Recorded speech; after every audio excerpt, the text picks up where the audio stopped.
Sounds like we got a real problem out here. Any of you incel, QAnon, 4chan, Snyder Cut motherfuckers want to get on a line now? Anybody? I think so.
They're supposed to be the defenders of the medium, you know, they're supposed to be defenders of the art, but yet they never talk about it.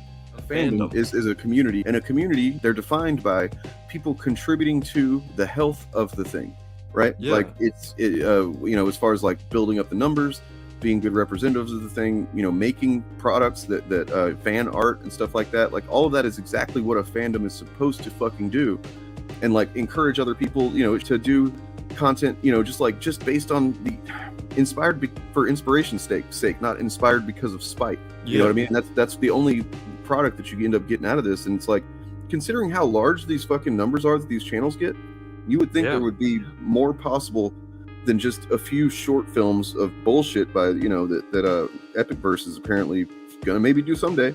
There should be more art coming out of these communities if they were actual fandoms. Haha, got it. Fuck you. Damn, nice. I didn't even do that on purpose. That just comes out.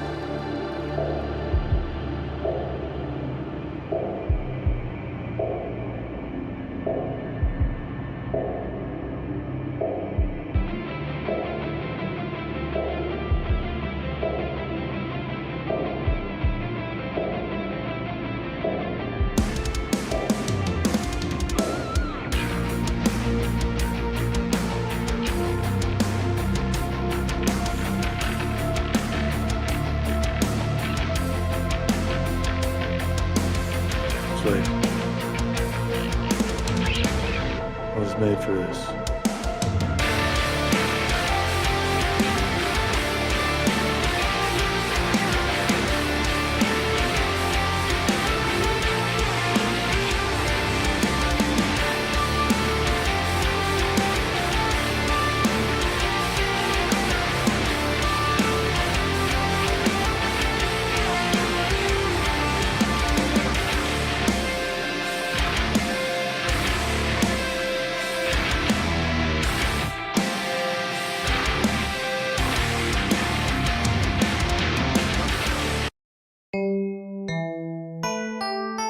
Forced adversity.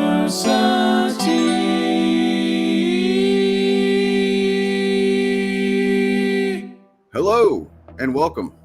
We're just gonna let this thing play here because look at that. There happens to be just a promotional thing there. What a coincidence. I got a shot now. Hey, I got a Morgan now too. Hey, it's a Morgan. Wild Morgan. Morgan appears. Here we are. Here we both are, as well as our promotional material. Yeah, look at that. We got shirts, we got swag, we got hats. We have hats.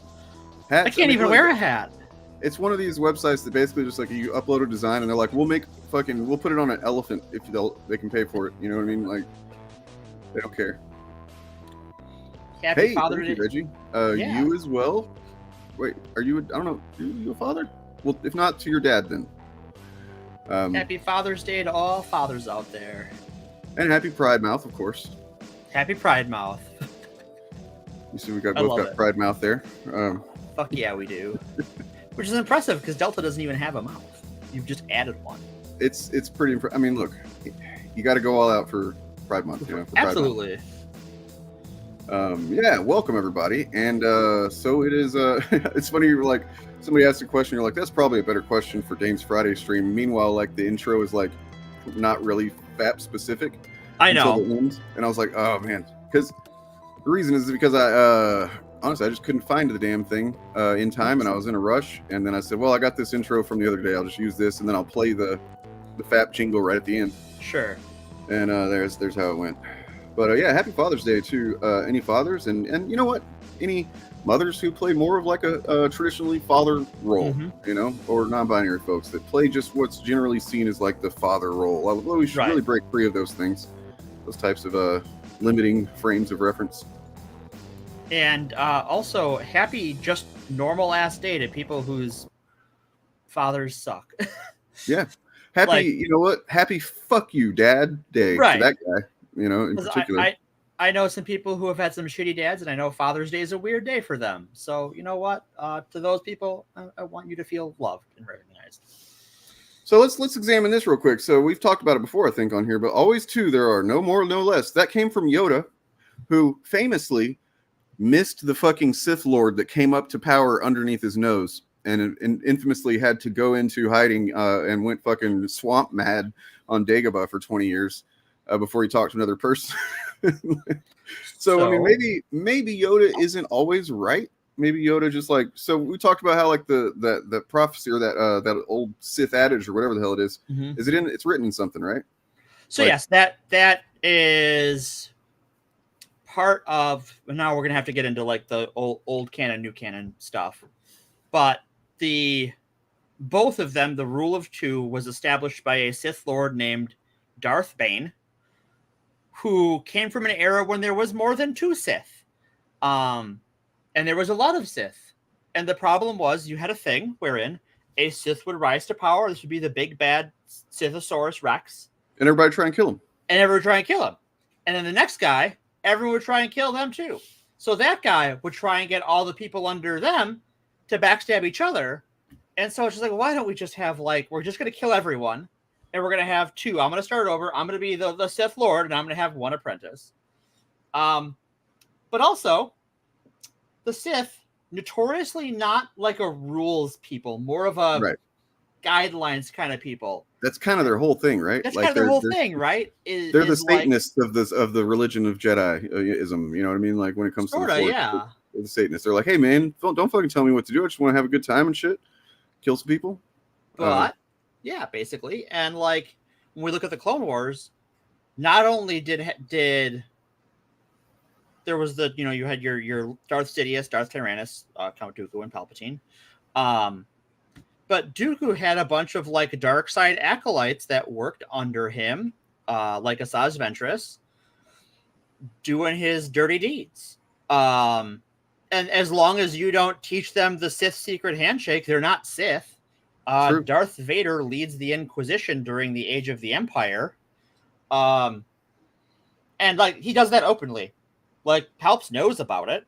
And in the old EU, where he also did that, the Emperor had the Emperor's hands, which were other dark side Force users that worked directly for the Emperor. And that was fine too. So I mean that's pretty much exactly it, Zachary. I think that's like guidelines. The right way to look at it is the pirate code, right? Yeah. Exactly. So yeah, That's that's another good reason. That's a valid reason for them to want to limit it, you know. But I mean, once again, it's like whenever your whole thing is kill the guy who's more powerful than you, it's basically prison rules. That's what being a Sith is like. You're in prison rules. You know, you take out the strong guy at the top, and then you're the guy at the top, right? Nobody's gonna fuck with you, but then everybody's gonna fuck with you. So it's kind of, you know, it's an inherent problem with like violent ideologies, really. Right. You know, kind of exposes that fault. To bring it to the real world, if you look at how fascist thought works, there's sort of a area of acceptable members in your fascist club, whatever club that is. But as time goes down, that acceptable range of people narrows down, and they start, oh, you were cool yesterday, but like, well, we need a new bad guy today, and I guess it's you. Yep, and you know, there's a thing about that. Let me find it. I'm sure we've talked about this before. So Ernst Röhm. We ever talked about him on here? We don't think we have. Well, I mean, he's a perfect example of this. Because, yes, and it actually ties in really well with all of this today. Although I do have something completely unrelated that I just kind of feel like I want to address because it came up today, and we'll get to that. Now, it'll make it really brief, and if I don't, make it brief. Okay. Nonetheless, first of all, Ernst Röhm was a dude. He was a gay dude. He was a gay dude. Gay dude. We're cool with gay dudes around here. We're not cool with this one. Nah, you know why? He was an OG Nazi. He's a fucking Nazi. He's an OG. He's Nazi. One of the ones who like basically kind of wrote the Nazisms. You know, he more or less was one of the first, and he was good buddies with a dude named Adolf Hitler. They're friends. They're pals. You know, don't make any kind of, you know, insinuations because there's no evidence of that.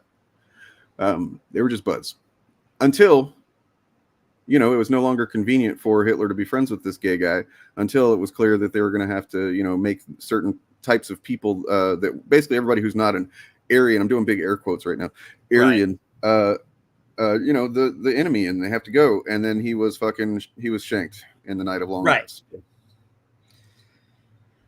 Yep. Yeah. That's a perfect example. Poor guy, you know, spent his whole life being a piece of shit Nazi, and didn't pay. He's a turd. Also, this is where the Night of Long Knives is where the Nazi Party killed all of the socialist members who were tricked by the socialism and National Socialism. Right, which I still see people. Oh my God, I see people saying that now, and I'm like, "Are you kidding me? Do you actually think that the DPRK is democratic too? Holy shit!" Yeah, right. Yeah. So completely unrelated. Give me 5 minutes on this one. Starting the clock. All right. Hit it. You are on the clock. We are starting the timer. You have until 7:32. Okay. So to start with, let me grab this real quick because props. There's props involved. Not really. We have props. Gods, we have props. Hey, this is Nova #1. One of my two prize. Okay, man, it's all fucking up because of the green screen. Two graded comics that I own that are this one is signed. The other one is Ghost Rider #1 from the original Dan Ketch Ghost Rider. Oh, nice. From the 90s. It's not signed or anything, but it's in good shape. Anyway, so signed by Adi Granoff, who I've met twice. One of my favorite artists. He was honestly, hopefully he doesn't watch the show because he was my favorite until I discovered Mark Brooks is just like way better in my opinion. Not way better, but he's better. I prefer. Yeah, Mark Brooks is a very good artist. The funny thing is they're both really good friends and they act like brothers. And anyway, that's not part of the story. The part of the story is Adi Granoff called out another artist on the internet, which he doesn't normally do. He doesn't like to say what artists he doesn't like and stuff like that. But this is interesting because this is an artist who I've noticed before. There's like got a lot of people like him, like his covers, because that's what we're talking about. Is cover artists right now, and the guys that do the really heavily painted stuff that you can't do one of those a month, like a full book a month. But they get paid well. They're kind of the rock stars of the comic book art world, and for sure. And his name is Francisco Mattina. He used to do covers for Marvel and DC. Marvel cut ties with him in 2018. Why? Well, the same reason DC should be cutting fucking ties with him, because he's a fucking, well, first of all, he spent a lot of time in the past swiping, just swiping the hell out of people's stuff. And what, for anybody that's not familiar, swiping means to steal people's art, basically. He's just tracing people's art out here. And let me see. So there's a long list of that. We don't really have time to go through it. If you watch the show, whenever I stream next, I'm thinking I might stream before Wednesday, so look for that. But if I do, or whether it's Wednesday, I'll be going over the list of the stuff that just a long list of swipes that he's done. But this is different because this is him using AI. Well, this is one of the highest paid artists in the big two, works for DC, gets a lot of work, probably makes a lot of money. And he's using AI to do covers for some of the biggest comic books in the world, including 2 Superman titles, as in Superman and Action Comics, and then a Batman comic. I don't remember which one. But it's like, dude,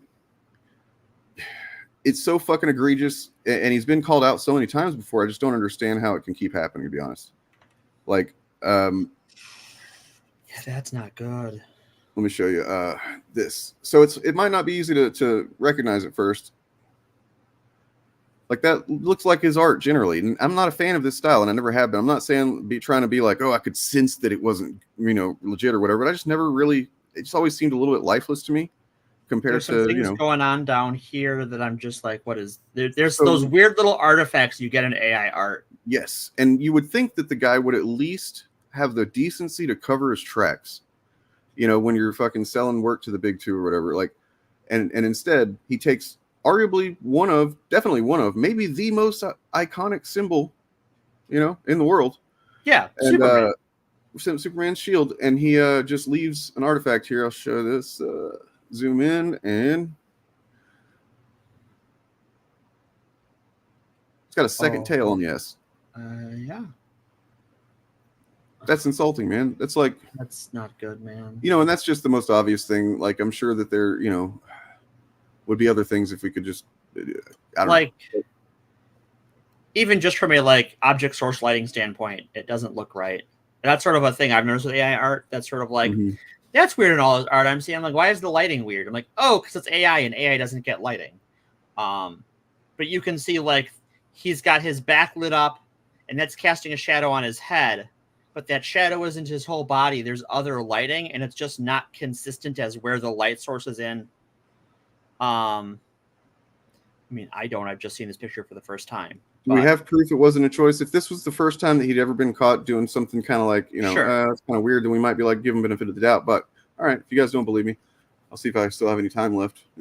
But here is a thread documenting many of his swipes. So this is, most of them are from slideshow collectibles boxes art. Oh, Jesus Christ. So here's this, and that's his Venomized Phoenix that he did cover. Okay, this one. This one's a little bit trickier because he kind of turned it on an angle, and it's not nearly the same character really, but it is fundamentally the same thing when you compare them. Yeah, this is much more obvious. Yeah.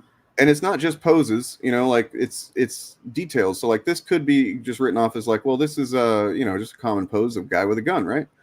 If you look at the finger placement and everything, it's just exactly the same. Even the knuckle dots or whatever and stuff.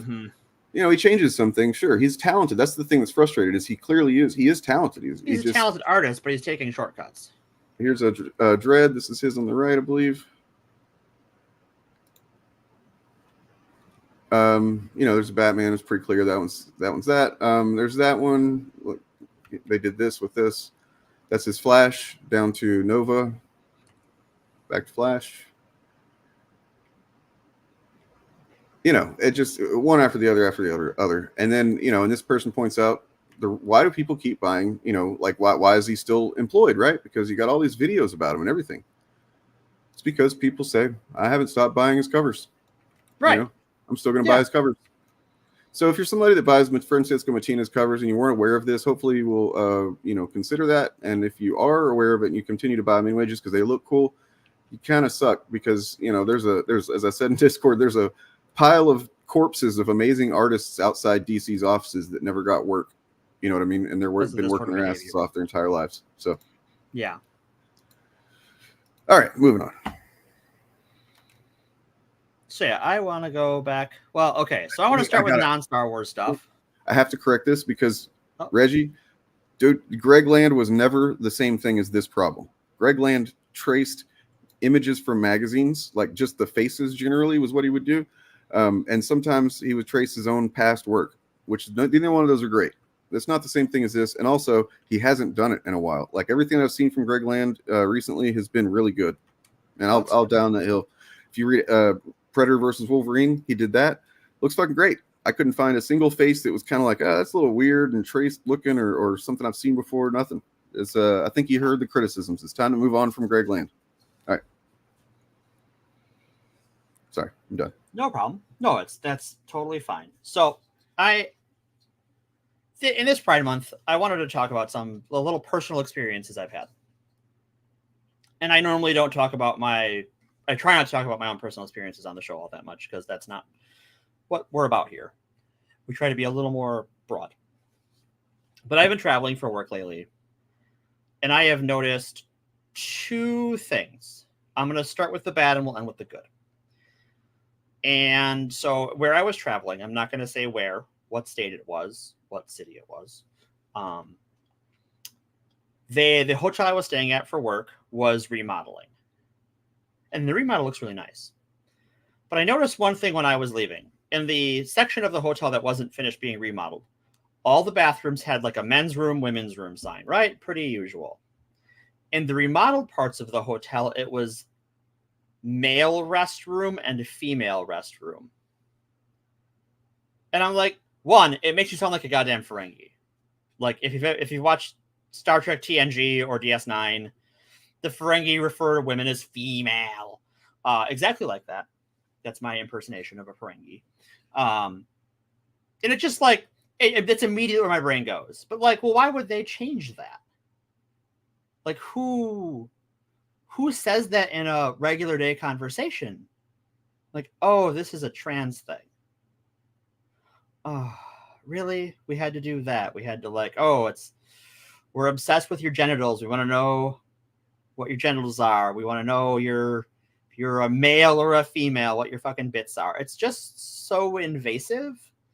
Because I don't know about the rest of you, and you can tell me if I'm wrong.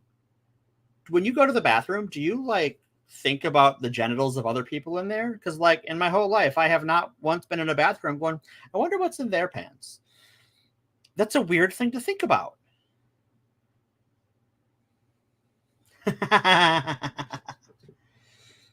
Yeah, well, I'm glad we're on the same. We share a single brain cell, McLeod. And I'm happy to share it with you. But yeah, it was just this weird, like, why would you... It rolls off the tongue weird. It sounds weird. And the only reason I can think of to do it is like, either you really like making fun of Ferengi and you want people to do that in your hotel, or this is some weird, like, biological determinism thing, which is kind of gross and weird. But on the other side, on the good news side, and this isn't true for every trans person, for sure. And definitely not for every LGBT person, because obviously bigotry is a thing. It is a problem. Violence against LGBT plus people of all stripes is on the rise, both here and abroad. Yeah, I agree. Why isn't it just restroom? Fucking go in, get out, do your shit. Well, I mean, I don't want to. No, go ahead. Sorry, you finish. Okay. Story, so in telling this story, I don't want to downplay anyone's experience of being misgendered, being harassed, because I've definitely had those things happen to me.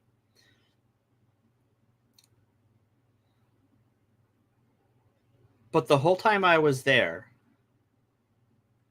nobody acted all that weird. I was like, when I arrived, I traveled into town in comfy mode, and every restaurant I stopped at, every on the method of transport to get there, on the Uber to the hotel room. When I sent to the hotel room, it was Miss Ma'am, Miss Ma'am, Miss Ma'am, because I looked more femme.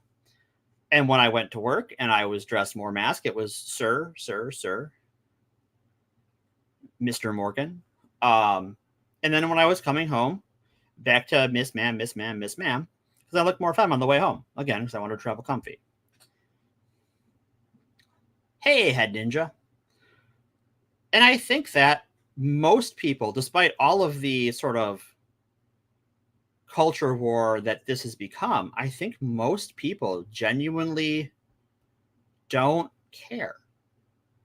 I think it's a big deal for me and for other LGBT folks and our allies, because obviously there are laws that now exist to make, well, not now, but even historically have existed to harass and criminalize our existence. Violent crime is on the rise against us. And so, like, yes, we should and have a right to react to that being pushed more heavily, again, poorly. But the people who are pushing it don't have the day-to-day influence that they think they do. I think outside of their Twitter echo chambers and their Mumsnet and their 4chan and their churches, nobody else cares. And if they care at all, it's because why are you dragging this dead cat on my doorstep? And I think a lot of people who are not allies, but not anti-trans people, anti-LGBT people, there's a cultural issue we have wherein we tend to blame the victim. That if someone is shouting at you, you must have done something wrong. And I think that initially that was a lot of people's reaction to these laws. Well, these laws must be here because someone is doing something, but now I think that it's gone on so long. It's like, well, they're still shouting about it. They're still passing these same laws over and over and over again. Well, they're just up their own asses. Nobody cares. I don't know any trans people. Oh, I might be the first trans person someone in that city has seen in their life. It's a big city. But it's a red state, so who knows?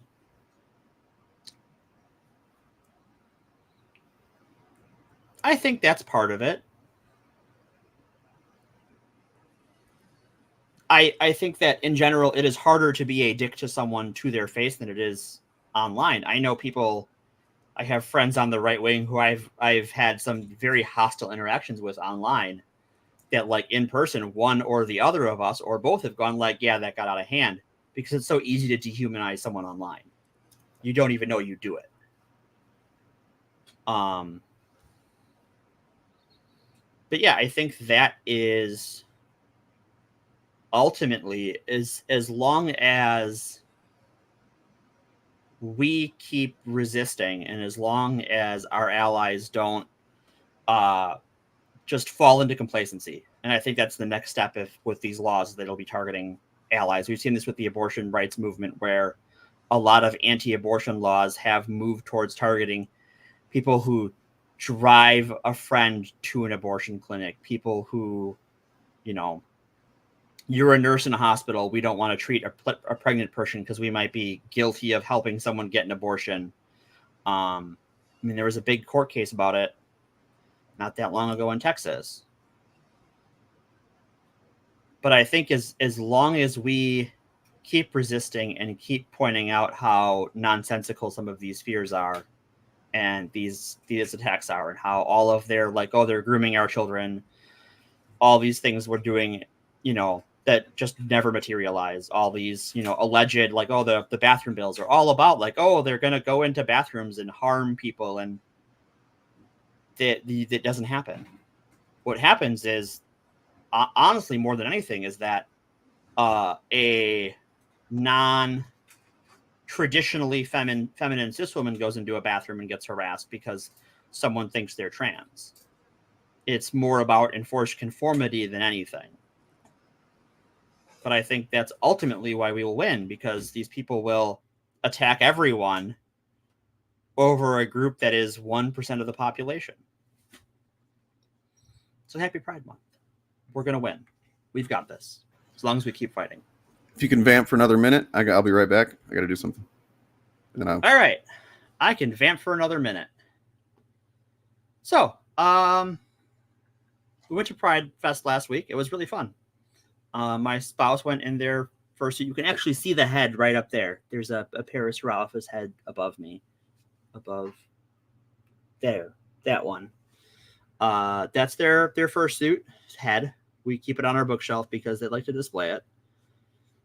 Took a lot of pictures. Had a lot of fun. Kids fucking love fursuiters. Hey, Blackwing.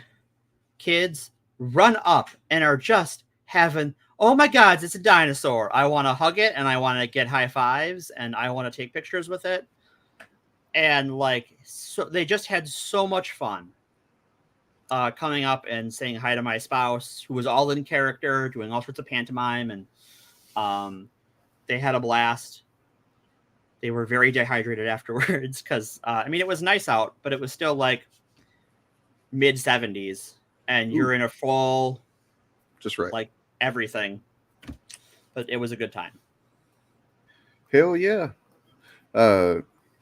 Just to add to what you were saying, is it actually is kind of a, we didn't plan this at all, No. but I had been thinking, I guess maybe by having a general topic about the stream, my mind started going there, but I started looking at YouTube and thinking, and Eric Debunks has made this point before, it's like one of the first ones he ever made where I was just like, hold on, this guy, if I let him cook, he's going to be pretty fucking good at this, and it was that, it seems simple. It's one of those things that just seems so simple it can't be true, but it just is. It logically, factually is.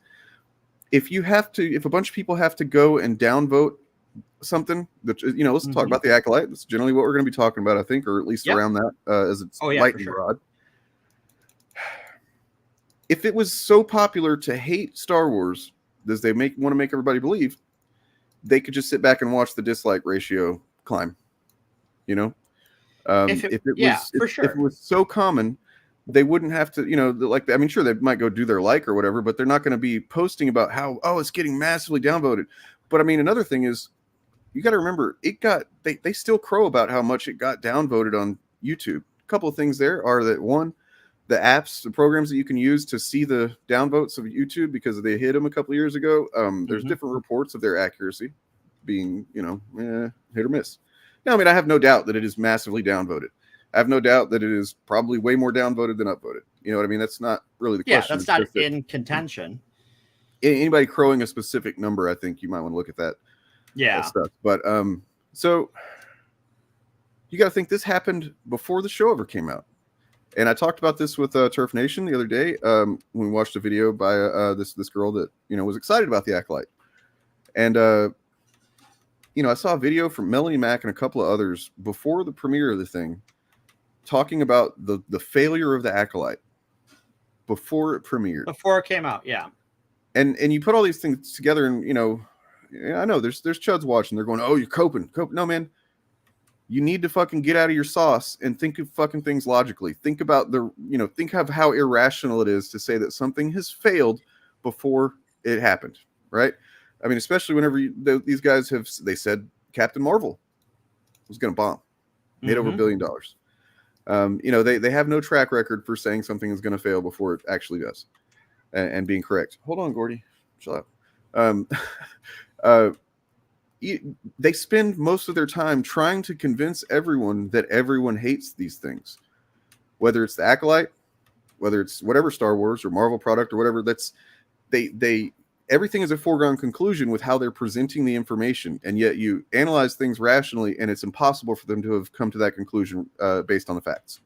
Right. So the only thing that leads me to think is, they're trying to create it's inorganic, man. That's the whole point. Right. And you have to keep that in mind. And yes, to what you said, it is important that we remember that, like, there's real hatred.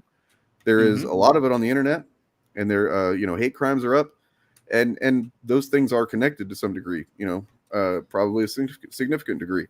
But for the most part, most people either don't. It takes a lot of energy to hate, man. It takes a lot of energy out of your day to just fucking shit on trans people on the internet or whatever. It takes a lot of energy to defend them. And I'm sure it takes a shitload of energy to be one, but like some days, yeah. Yeah, it's just not it's not something that I want everybody to remember, that because I see pretty often some people kind of acting like they're taking it at face value, that this is just everybody hates trans people or something like that. And fuck no. No. Trans people have been around for a long time. By and large, everybody knows that there's just another type of person. Maybe they don't understand. Maybe they think it's kind of weird. Whatever the fuck it is. But they're not like hateful, but generally. So here's the thing about hate, like when something is genuinely bad, whether it's critically bad, like The Acolyte. We want to start with The Acolyte. Sorry, I kind of got lost whether I was talking about Star Wars or queer no, people but I think here's we're gonna bridge the two. We're gonna bring it all together. Ready? So I don't have to remind anyone that arson is bad. I don't need to make fake profiles to sock puppet to say arson is bad. I don't need to create think tanks that exist to convince you that arson is bad. We all know burning down someone's house is bad. We understand that at a fundamental level that requires no propaganda whatsoever. We get it. We go, that's probably pretty bad. Maybe don't do that. That's why anti-queer groups have to exist. That's why review bombing has to exist. Is because no one has to tell you Star Trek V is bad. You just don't watch it. You don't think about it. You just don't watch it. No one has to tell you that, like, what's a good example of a sci-fi show that everyone was just like, fuck that. My brain isn't quite okay, I got a good one. Stargate Universe. No, after SG-1 at Atlantis, no one had to create YouTube channels about how Stargate was being ruined by this bad show. We just went, well, that show's bad. We're not going to watch it anymore. And that's fine. That they have to keep doing it and reinforcing it and saying the same things and repeating the same things. And also trying to pretend they didn't say things they said before tells you everything you have to know. Oh, goddamn, Avenger, you and I are going to probably not fight because I think Generations is kind of a mediocre movie, so it's fine. We're allowed to have different opinions on Star Trek, but like, I mean, that's a good one too, Blackwing. When you're desperate enough to make puns like woke-alite, it's so cringy, God. You're probably just like not working with a lot there. But not only have they made it, they're using it a lot.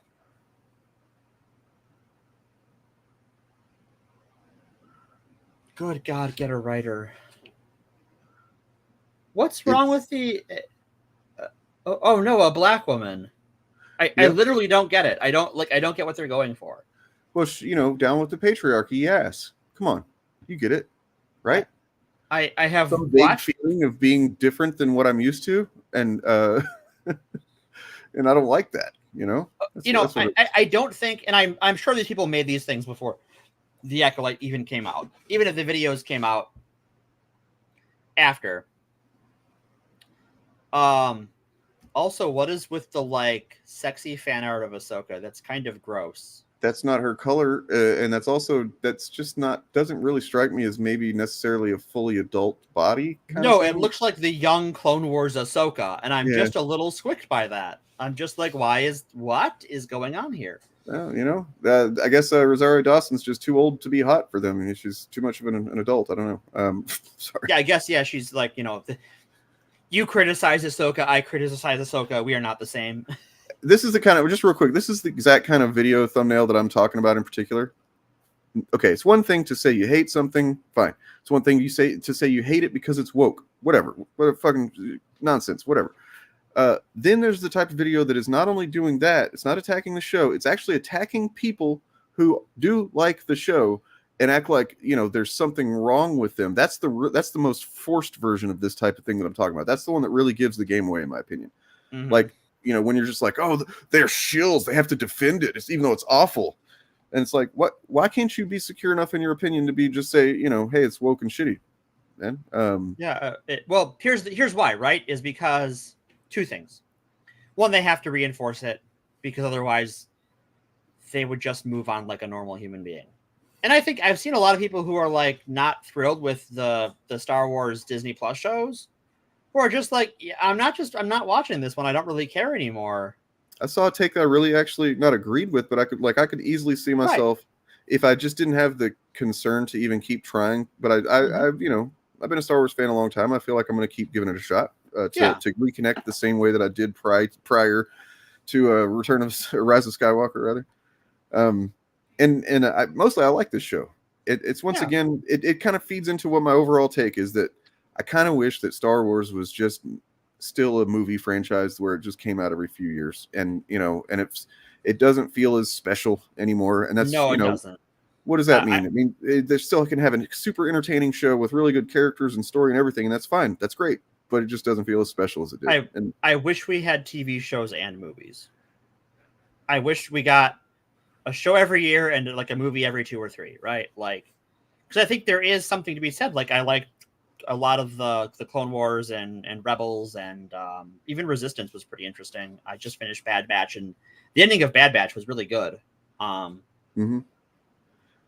think that, like, you can tell the thing about Star Wars is that the universe is big enough and the setting is diverse enough that you can tell any story you can think of in Star Wars.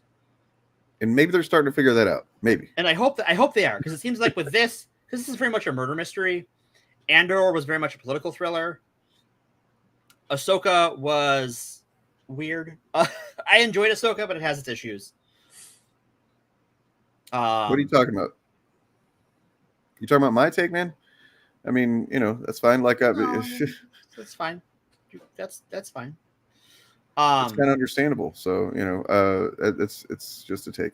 Also, I think, can we go back to that shitty thumbnail with the black woman on it and the What, this one? I made this one.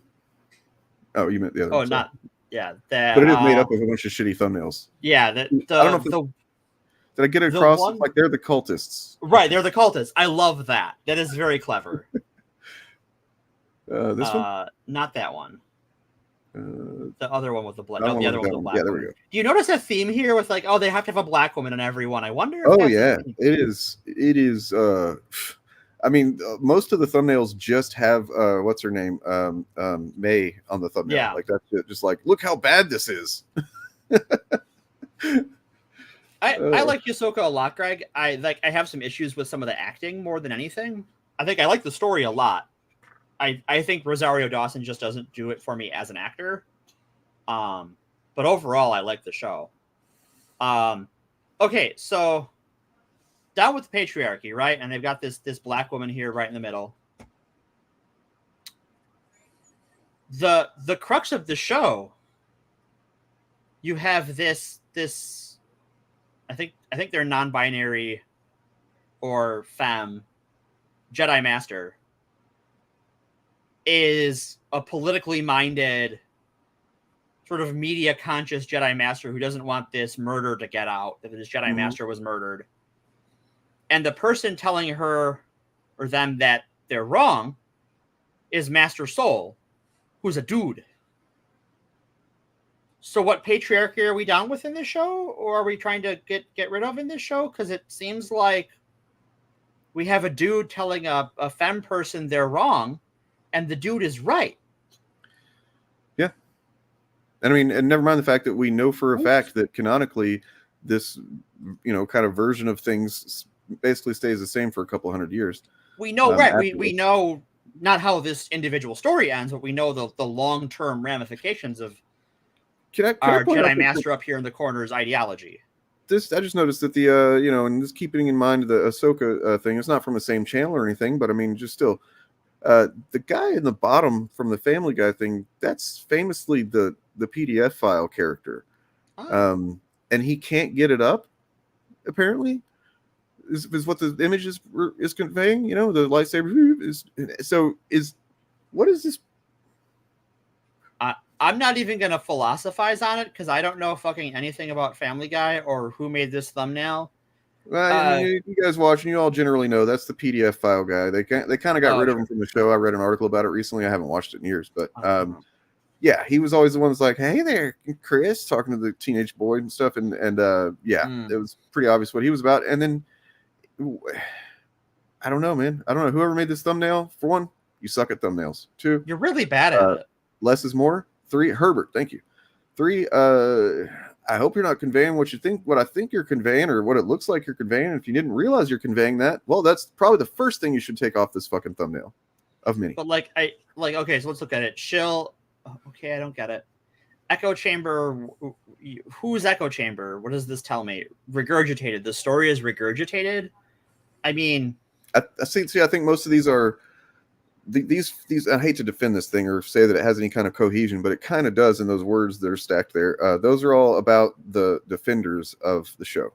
So the defenders are in an echo chamber. They're shills too. Why is that in a different text? I don't know. They're regurgitated talking points. Okay, and then they have an anti-male spin. The defenses of the show are anti-male somehow. Like so far, the two male leads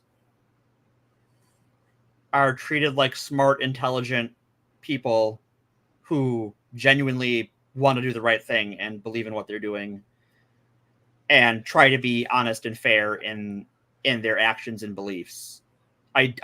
Unless to you male means exclusively dirtbag, this show is not anti-male. Sorry.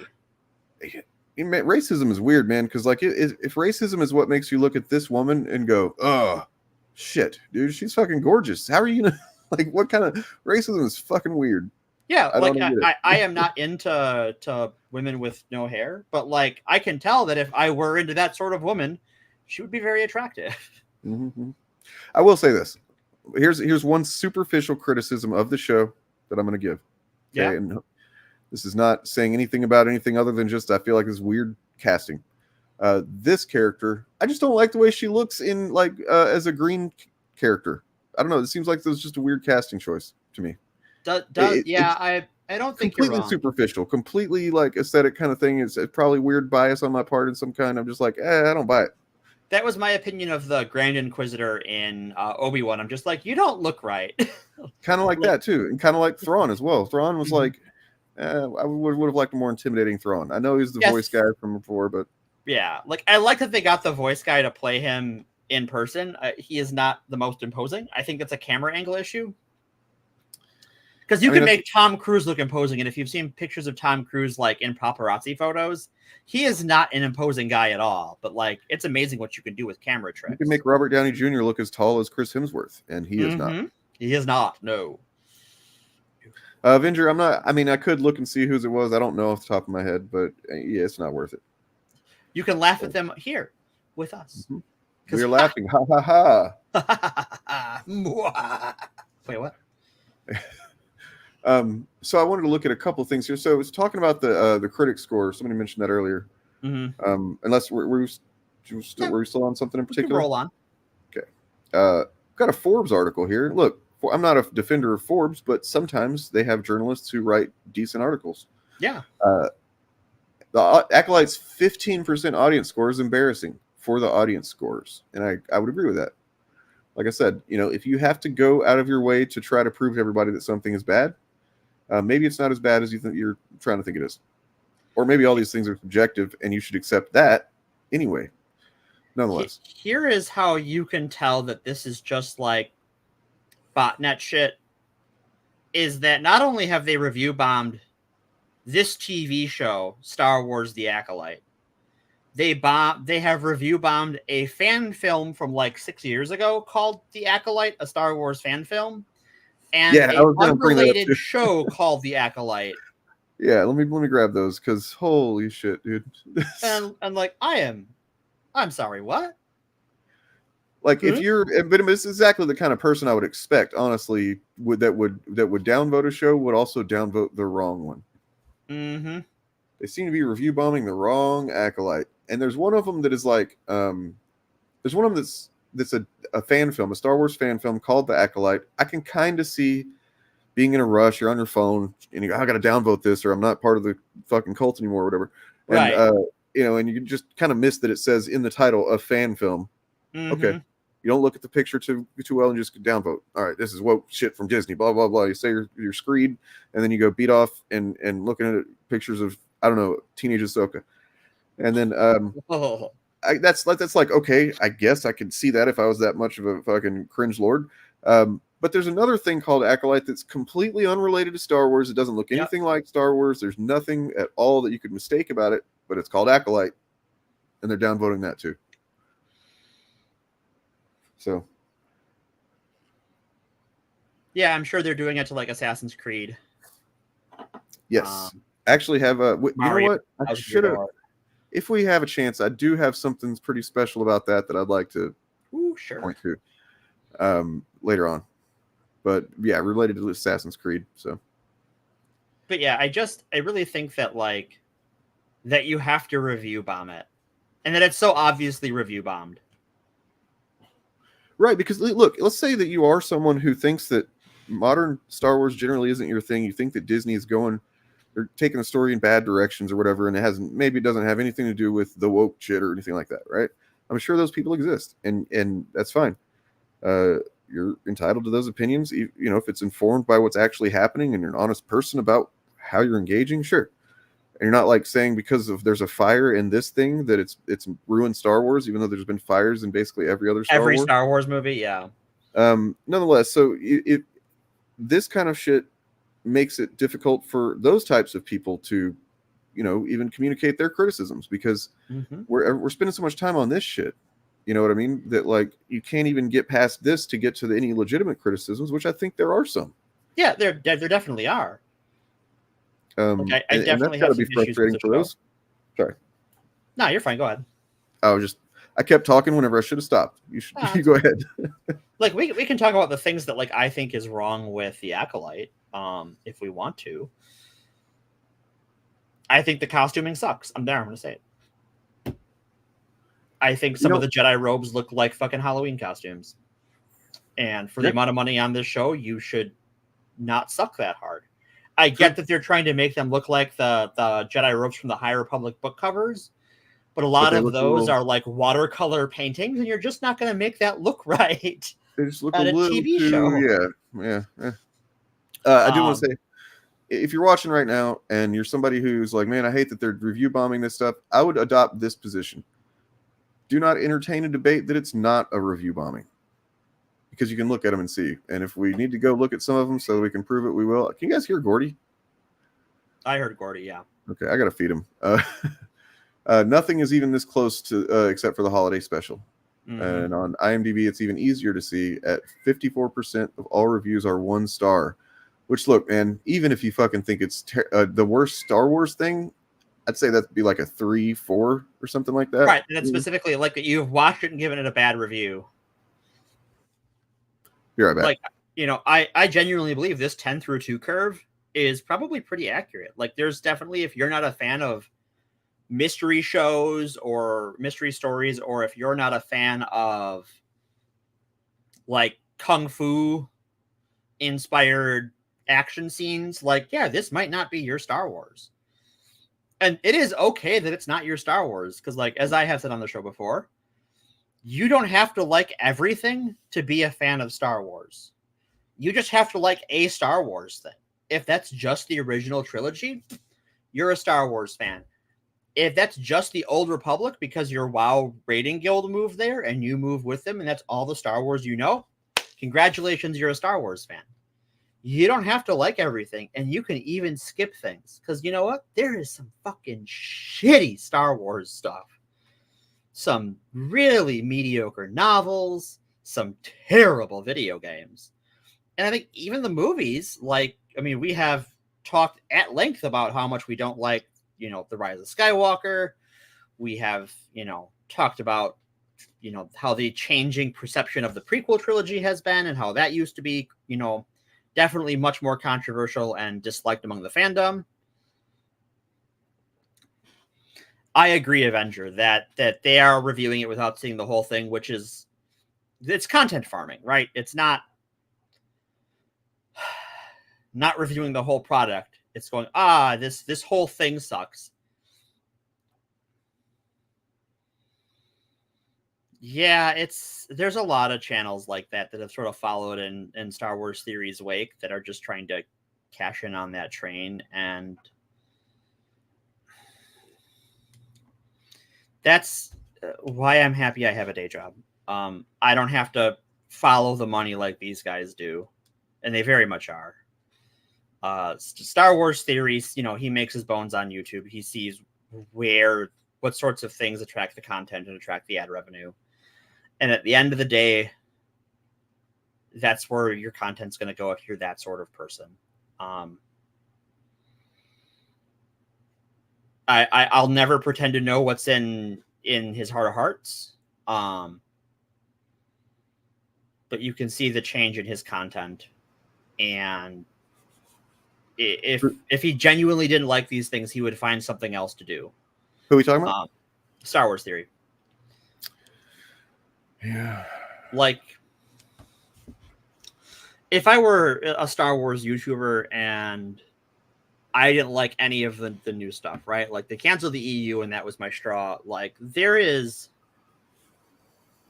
so much Star Wars stuff that you could cover, and there are Star Wars podcasts and stuff that all they do is cover old books and old comics and stuff, and there's so much of that stuff. You could have, if you started a review podcast, okay, we're going to go through the chronological order of the EU now that it's done, right? It's 2014. The last couple of EU books have come out. Mercy Kill has come out, and Crucible and Dawn of the Jedi.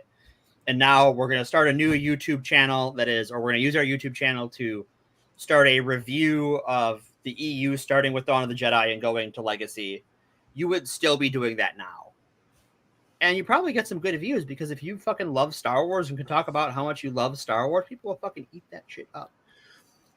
Well, just to add to all this, and maybe it's something that I probably should mention, we should mention more often whenever we're criticizing these types of takes and this type of content.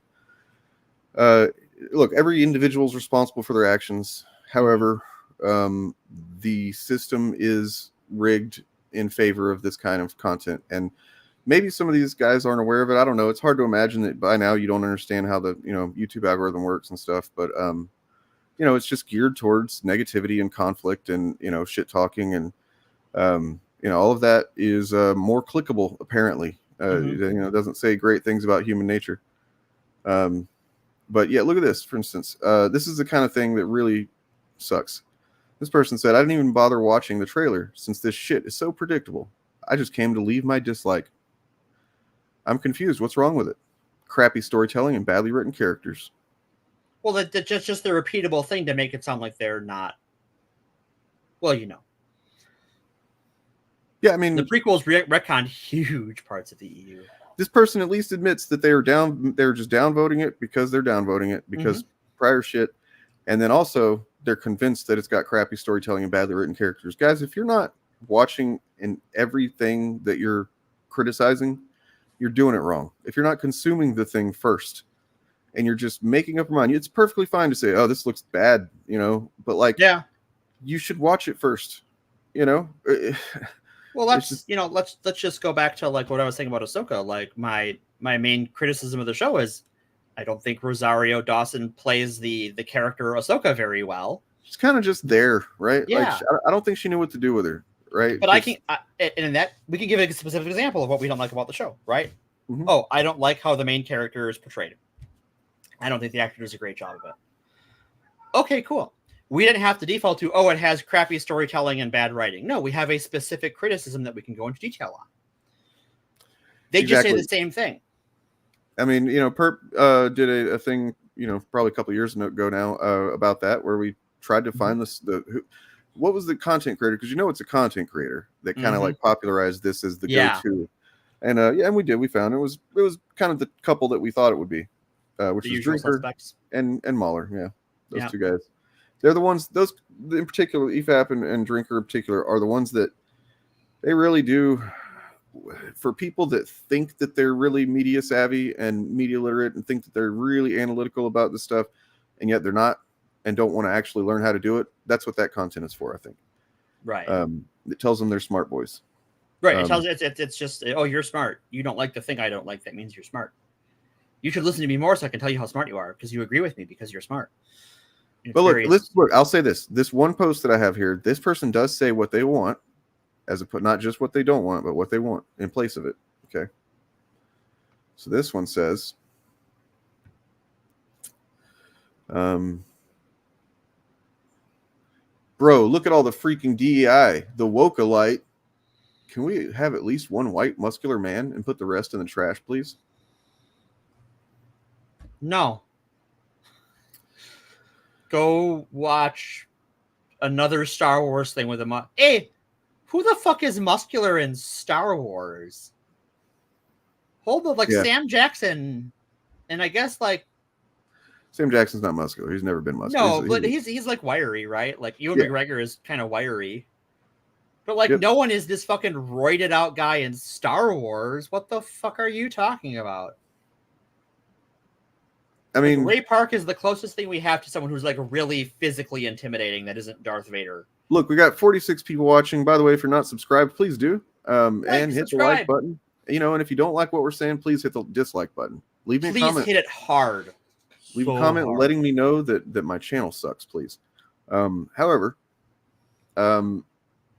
if you don't realize by now that DEI is now, although it is a real thing, it is it's not what it's made out to be, but these people by and large are talking about it in terms of it's just a dog whistle at this point. And if you think otherwise, if you're like, no, it's not, it's just we're not mad about the black people exist, whatever, then you're wrong and you're lying. And if you want to disagree with me on that, you can email me at actualfandom@gmail.com and you can come on and we can have a conversation about it. But yeah, I'm not ready to give it up just yet. Morgan knows what I'm talking about, but I've been looking at some stuff over the weekend, and it is just racism, man. That's all it is. Maybe there's somebody that doesn't realize it yet. They've started using the terms like this, and they don't realize that that's what it means, and they think that they're saying the same thing as everybody else, but you're not. You're probably. You might. It's a word that you're saying because you're not ready to accept about yourself that you are hateful. Is really what it is. Mm-hmm. Yeah. And then just this guy's like, I love how he starts off the bottom one here. Can we at least have one as if saying look, okay, all these are fine. Can we just have one that's a white guy that's muscular? And then before he finishes his sentence, he changes his mind and he's like, no, throw the rest in the trash, please. It's fucking God, you guys are stupid. Well, and this is Star Wars, right?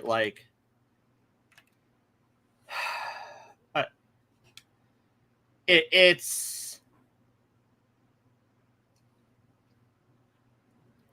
you look at Jekki, Master Soul's Padawan, is this alien child, and this is a setting where we have this weird alien child with a crested face.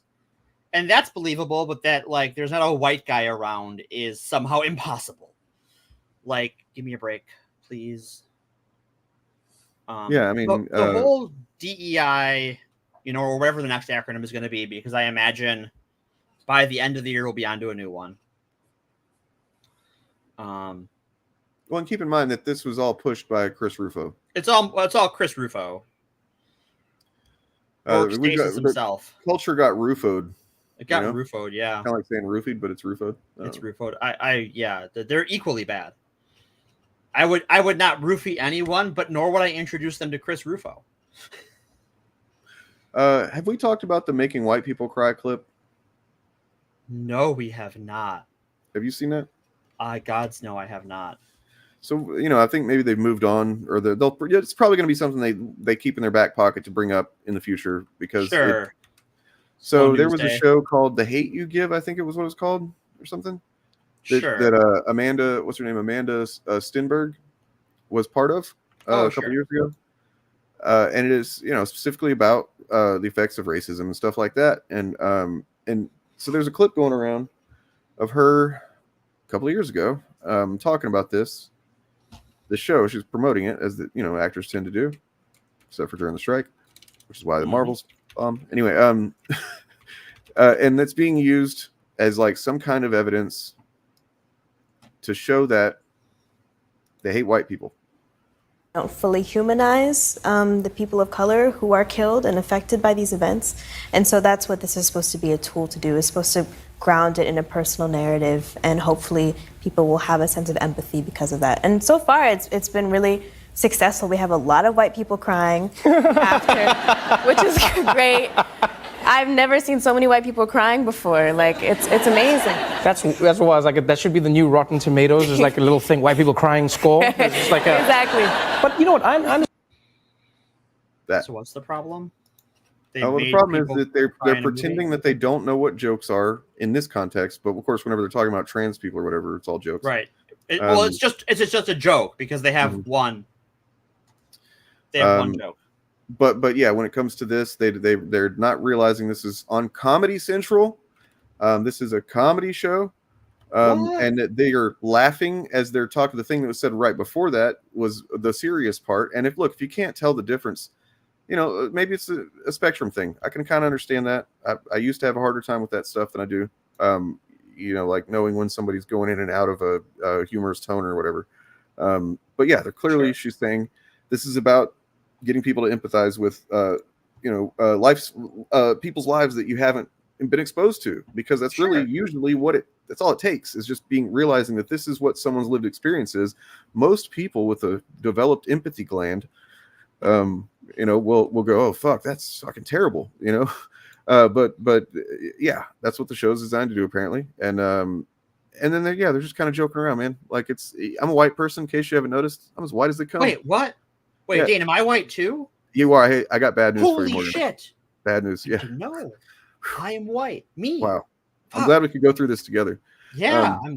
Wow. But like, yeah, it just doesn't hurt my feelings or anything. This doesn't make me feel like I'm oppressed. Like, the only way that you could is if you're just have a hard time understanding words and contexts, and like, and are just like a really, I don't know, you have an overdeveloped fear center, whatever the fuck. Like, I don't get it. Or you just really want to be offended.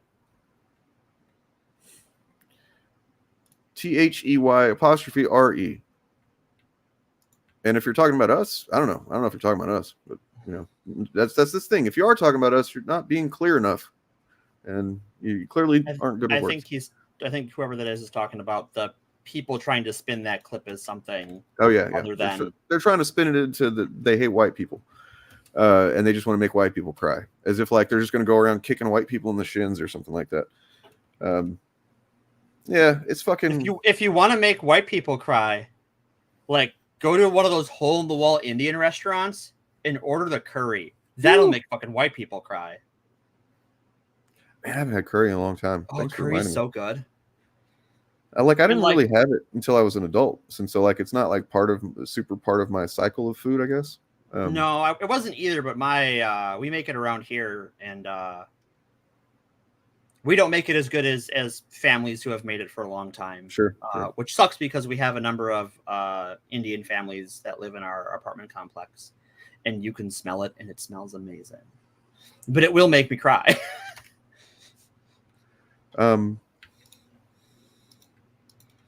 See, that's a joke about white people. It's okay. It is okay. It's fine. I am not.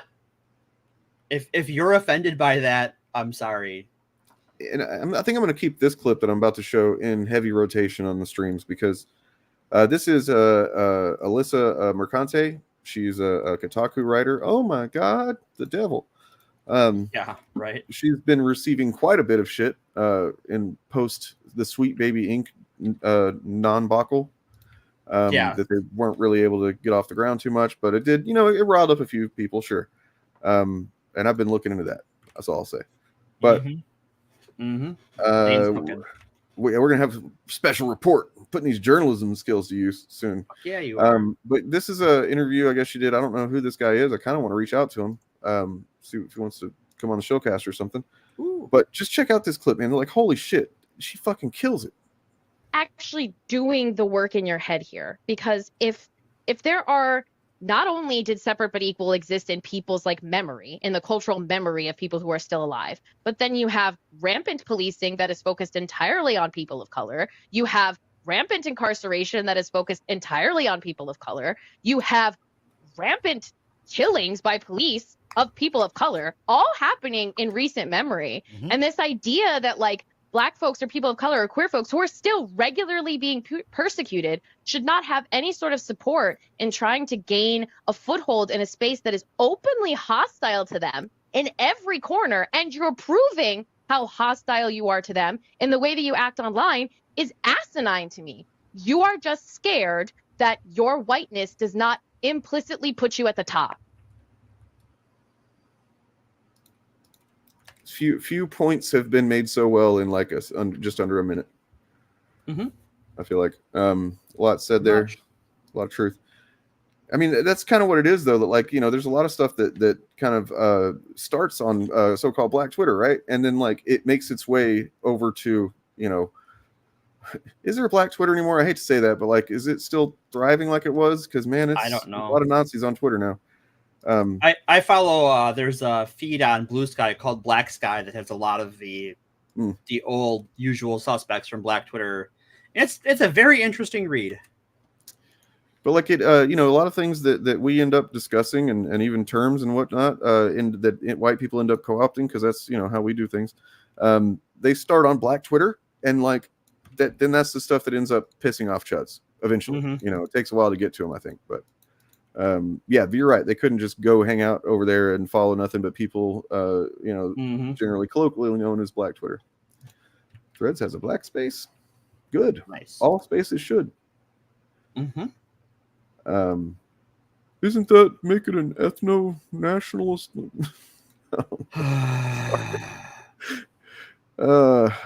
My disingenuous allergy is acting up. I'm gonna sneeze. So I have here, what is this? A plea for sanity from the Wokalite. And this is from subreddit. I don't know if I want to make it known what subreddit this is, just because it's going to become about that, I guess. But yeah, I'll save it for now. It's deleted now. The post is deleted. I came about it because I was looking for the thumbnails that said Wokalite on Google.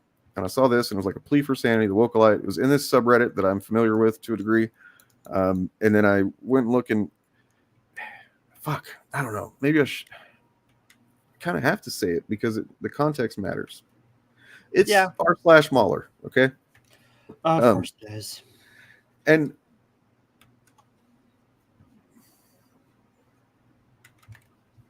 so, yeah, plea for sanity. And then the post is deleted. It said something like, why something about these DEI, blah, blah, blah, whatever. But then, like, the interesting thing is, like, serious question. And if a few times the month I showed up and poked you in the eye and left, how many months? Because it said something like, when are they going to stop doing this to us or whatever? How many months would it take before you stopped feeling neutral towards me? Disney has one all-right show and everything else has been terrible. There's a constant factor that keeps making Disney suck. Everything pushed out was all vegan propaganda. Oh, no. Sorry, that's not the one I was looking for. Yeah, you showed up to get your eye poked. That's what it is. This person is acting like Disney is doing something to them. Right. This person made a sensible comment. Mm-hmm. I'm sure he gets roasted. Yeah, I mean, one upvote there. That doesn't work, though, because you're actively trying to piss me off. You're the one coming at me. And yeah, in this case, hold on. No. Why do you think that? Why do you think that? Is everything in the world made specifically for you? Is it because you're white? Is it because you're a white straight male? Because I'm that, and it's not coming at me. It's not trying to piss me off. Nothing is trying to piss me off, really. Maybe sometimes my cat, what? I don't know. This actually has -3, so I don't know. I guarantee that you'll be much happier ignoring what you dislike, and if you already did that, then oops. This one has -4. This person, okay, this is the one I really wanted to look at because, like, I was referencing the dislike ratio being something that he said that it feels it feels harsh. I started this post on another post in the Reddit that was overall very negative about the show already. It just seemed harsh to start disliking it based on very little from the trailer. Some want to dislike it over the creator's comments. Also rather unfair to me. Most of the time, if something is meh, it doesn't even get any engagement. No like or dislike, but people really want to express themselves on this one. The engagement rate on this trailer is up 4% compared to Ahsoka trailers, and that's a lot, apparently. There's more dislikes on Acolyte, 8 million views, than there are likes and dislikes combined on Ahsoka trailer with double the views, 16 million, as I outlined in my massive post. The engagement rate is unusual, and I would label it harsh, I guess. It starts the early narrative that the show is a failure, and people will... So this person is almost there. Almost there. Almost there. It's not harsh. It is fake in the sense that, right. yes, it's harsh, but it's not based on people's genuine feelings about the show. I mean, I guess they might think it is, but it's because of the content that they consume. It's because of Mahler, who literally cannot, been over it a bunch of times, but it's really, it's just a disingenuous campaign is what it is. It's trying to prove something. It's not trying to express their dislike of the show. As individuals, maybe they are, but I mean, the effect of it is they're trying to convince everybody how terrible this fucking thing is before it ever comes out. Well, it's exactly. We saw them try this with X-Men, and they had all, for a month before the show came out, they had the same sorts of videos they now make about Acolyte, or made about Acolyte before it came out, and it didn't work. I think that X-Men 97 is bottled lightning and is one of the best animated series ever made. Yeah, I'd agree. But I also think that there is more culture war cachet invested into the Acolyte, or into Star Wars in general, that Star Wars just has a bigger audience, and a bigger segment of culture war audiences are focusing on Star Wars, and so they can drag it out more easily because they're going to get more viewers who aren't going to watch it and just take them at their word.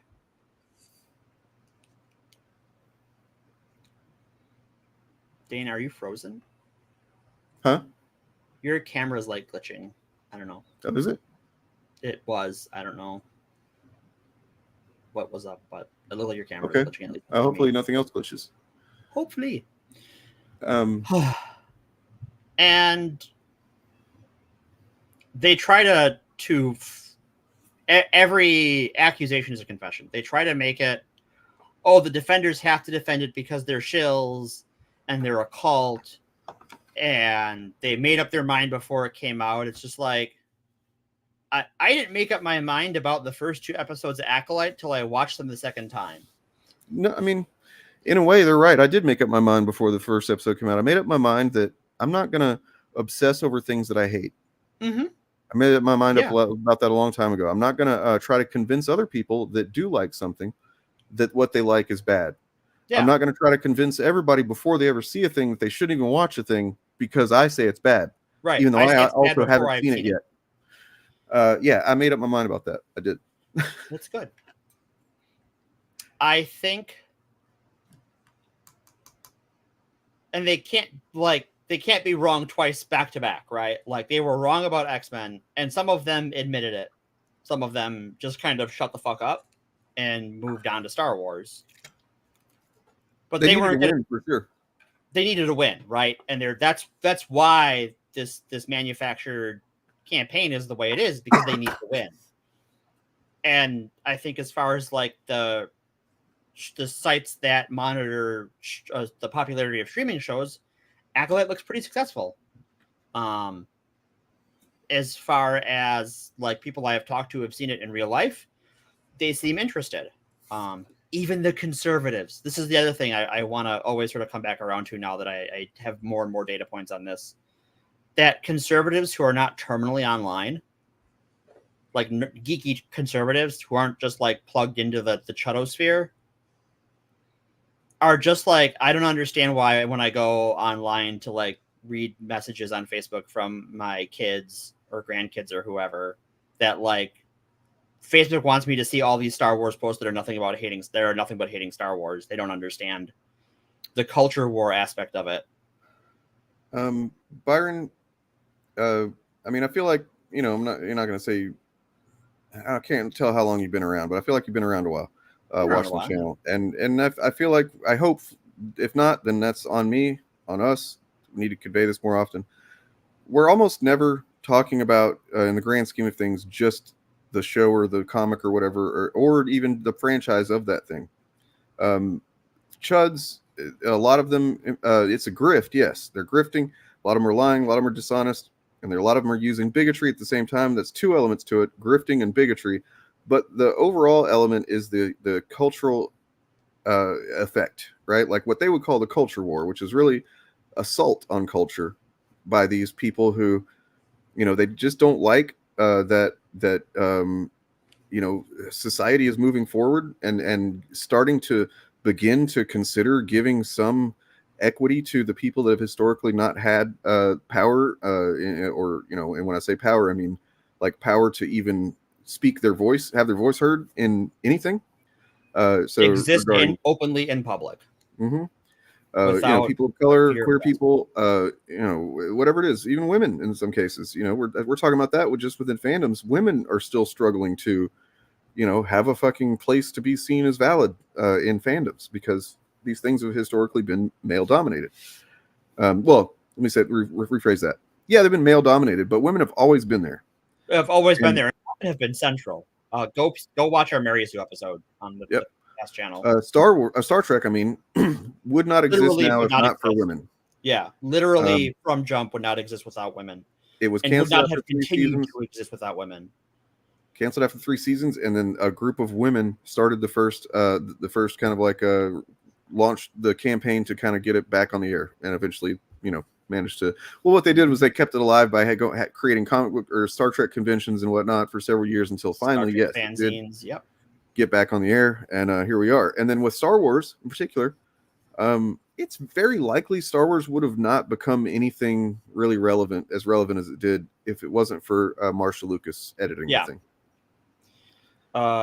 For all of this George's vision stuff, and like George has some very interesting ideas, and I fucking love George Lucas. But the reason the original trilogy is the way it is the way it is, and the reason the prequel trilogy is the way it is because in the 70s and 80s, George had people who told him no. Yep. And so he did not have anyone to do that in 1998, and that's why the prequels are the way they are. So you ask what the reward is. The reward is maintaining the cultural and even you know, electoral hegemony of straight cis white men in society, which is you know, we're inching towards not them losing power, like just losing the fucking dominance of power, right? And that's a good thing. I'm gonna go a step further. Yeah. Here's what the reward is to them. They get that little bit of adrenaline and dopamine because they kicked someone beneath them. That's the win for them. That's the immediate win. Yes, I was talking about like the validation. Yeah. In terms of money, because these people are all monetized. They're not doing this for free. They got to get the bag and they got to punch down. That's the reward.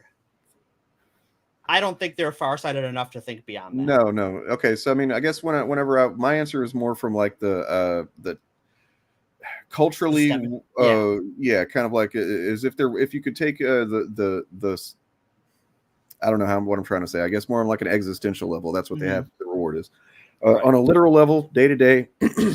They're emotionally undeveloped people in a lot of cases, and those types of people only tend to feel good whenever they're putting someone else down, or they've been trained to do that via the algorithm, and that's just the only way they know how anymore. Well, they don't feel good about themselves. In some cases, very valid reasons, don't feel good about their lives. I don't know if anybody's watched The Boys yet, the first 3 episodes. I have not. But there's a character named Firecracker, and she is kind of this hot girl Alex Jones of the show. And she's giving off conspiracy theories and stuff, and like somebody comes up and asks her, like, you know, one of the characters that's introduced this season asks her, like, what do you get out of this? And or sorry, what are you offering? Is what she says. And she's like, what do you mean? I'm offering them the truth. And she's like, no, what are you really offering these people? And she's like, and she kind of gets real. And she's like, look, a lot of these people, they lost their house, they've lost their job, maybe they lost a kid to Oxy. You know, what would you rather do? Wake up every morning thinking that you don't matter at all to anybody, or that you're part of a existential war against evil or something like that? It's like, that's it. Yep. Once again, the boys nails it. And I think that Star Wars fandom is, in a way, a lot of other fandoms aren't, is especially vulnerable to this sort of negative feedback loop because of how the prequels were received. And I know that a lot of these George's Vision TM channels and content creators have walked their stances back on this, but like the prequels were not as fondly remembered as they are today. They were not as well received as people like to pretend they are. The reviews were mixed. I think overall they're pretty good movies, but they have their issues. So to defend myself about why I gave the answer that I did, this is kind of who I think I have in mind whenever I'm giving that kind of answer. Because I think he does know generally what he's doing in that context. I would agree. He works for Blaze Media, who definitely know what they're doing. Right. And their goal is, maintain dominance of I like this indoctrinating children. Like, what do you think the Jedi Order fucking is? Oh, so that's as a matter of fact, I was going to mention this. I was on with Eric Debunks the other night, and we watched some of it. Half of this video was fucking torturous. Oh, I'm sure. But in that 5 minutes, Az calls and they're talking about the witches in the term in context of the show. That's how they're able to get away with this. We're talking about them being witches. They've mentioned that they're commies. They mentioned that they're lesbians. Commies, I don't know, but then they go on to say that the Jedi are did the right thing by burning them or whatever. Spoiler alert. And that they're because they're vermin, as says. And then Eric a few minutes later says, yeah, it was an infestation of the Jedi. And anybody that knows a little bit about history might recognize those terms being used, at a certain point by certain folks. I did not see that coming. I cannot think that that was an accident that they used those two specific words just a few minutes from each other. Like, to me, it seems like they probably agreed on it before they started filming the fucking thing. Like, hey, I'm going to say vermin, you say infestation. You know what I mean? Like, and that's not only fucking, hateful and disgusting, it's cynical in like the griftiest way possible. So I've seen this, like, their communist thing, and I've watched an episode, and how are they communist? I don't know. And I don't even know that they're lesbians. Like, we know that one created the twins and the other carried them to term. But does that mean they're lesbians? Like, that just sounds like a science project to me. Maybe they're not there because I missed something. I mean, at best, it seems like it could be one of the Disney, hey, we gave you representation. Oh, yeah, it's the Disney Dodge, right? It is 100% the Disney Dodge. That was my impression, is that, like, oh, it's implicit. They're going to imply it. They're not going to come out and say it. I mean, yes, they did not. Sorry. No, I think it is Red Scare language. It is Nazi language. Yeah. My mind goes to Nazi specifically, I guess, because like vermin in particular is like is a very Nazi thing to say, yeah. Of rats, which immediately makes me think of the old, that shit. So yeah, and we still we're 3 episodes into this mystery show. We don't know who killed them all. And so we don't even know, and this is one of the things that they were so pissed off about, is that this actually right, exactly, Dark Side Games. They're so pissed off because Anakin's not special anymore. And it's like, we don't know that was true. Because in fact, they said they didn't want them to question the kids because they don't want them to tell anything about where they come from. Right? They could very well have fucking lied. Also, fucking Palpatine could have lied. He's Palpatine. Right, yeah, if you expect Palpatine to be an honest narrator, you have not watched Star Wars. Sorry. I mean, so we got to think of, there's 2 different types of brains at work, generally speaking, with this. So the people that make the content, yeah, of course they know. but it's not, Critical Drinker made a video or a post saying that he has to watch it one episode at a time just because it makes him physically ill. And then Edgier Than Thou made a response to that saying that's ridiculous, dude. It's, but just put it this way. Critical Drinker as Eric July probably, no, he doesn't watch it, I guess. Whoever is actually watching it before they talk shit on it, they watch it before I do. Yeah. And I'm they actually probably have screeners. They watch it probably as soon as they either get a screener or they have their, it drops. They're watching it that night. And that should tell you something. Like, if you're not excited about watching a thing and you think it sucks, okay, you shouldn't watch it. But let's say you're going to watch it anyway, just to review how bad it is. Fine. But the fact that you were just in a hurry to do it should tell you something. Mm-hmm. But yeah, so like, oh, why'd you make me picture that? Oh my god, why'd you make me think I need to make an image of that? Damn it. Okay, that gimp suit with, like, that would really start to smell. Like, he does not look like a very hygienic person. No. I have to imagine that would get a funk really quickly. So somebody mentioned Brave New World comics. I don't know. What else do we have planned for this? So I have a theory, I guess, because we're coming up at the 90-minute mark here. This is my, like, pet Star Wars conspiracy theory. Sort of touch back on, like, George Lucas got a lot of hate starting with the special editions and Han Shot First and the prequels with lots of the prequel things, the bad dialogue. And like this, the backlash to those things caused people serious damage to their lives, particularly Ahmed Best and Jake Lloyd. But even like people's careers were torpedoed by this as far as on the production side of things. Yes. I still don't think the producer of those movies has worked again. Like it was a whole big deal. And for years, George had, fucking documentaries and fan films made about what a shite person he is. I think that my conspiracy theory is that him selling Star Wars to Disney was to he knew, because he's a smart guy, he knew the sorts of people that would get upset by that. And he has created a personal hell for them. and that all of the Disney era of Star Wars is literally George Lucas's last laugh. Like, you fuckers, you harassed me, you harassed the people I worked with. Here you fucking go. Have fun. Yep. He handpicked Kathleen Kennedy. He handpicked Dave Filoni. He knew the sorts of stuff they were going to make without him, because he talked to those people regularly about it, right? Like, Dave Filoni, in every interview he's given, going back to 2006, talks about how close he is with George and all the conversations they had making the Clone Wars and so on and so forth. This is what George wanted. And part of me wonders if he didn't want it to watch these people, the people who went after him and went after everyone else who worked on the prequels, to just make them suffer. To live in abject misery while they will consume every single Star Wars thing and to hate it for the rest of their lives. And if he did, bro. Excellent. Yeah. Good job. You got him. I mean, and well.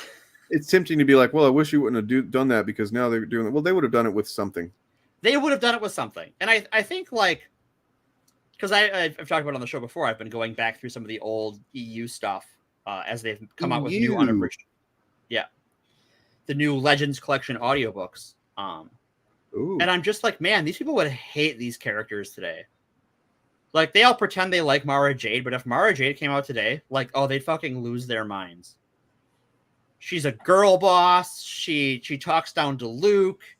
She was like Vader's right-hand person who, like, she trusted more than Vader, or he trusted more than Vader to carry out, like, his most important things. Like, Vader was just like a hammer to swing at things, and she was like the precise instrument of his will. And, like, she's almost as smart as Thrawn. And yes, they are on Audible. So, like, today they would fucking hate her. Yeah. She is everything they hate. Oh, but they have to pretend to like her because otherwise they're not real fans, because we all know real fans like Mara Jade. Right. In my opinion, real fans are any fans who likes any Star Wars things. So if they've never heard of Mara Jade or they don't like her, that's fine. I don't really care. But in their mind, that's what a Star Wars fan is, someone who likes Mara Jade. Well, speaking of the EU, this guy, he's a fan of it. And he is apparently the proprietor of one Brave New World Comics somewhere. I don't know where that is, but if you live near there, don't shop here. This guy kind of sucks. I'd retweeted him the other night because I'd seen he'd posted his video responding to some. Well, look, I'm not gonna lie, I'm not gonna hide it what this person was, but she was a.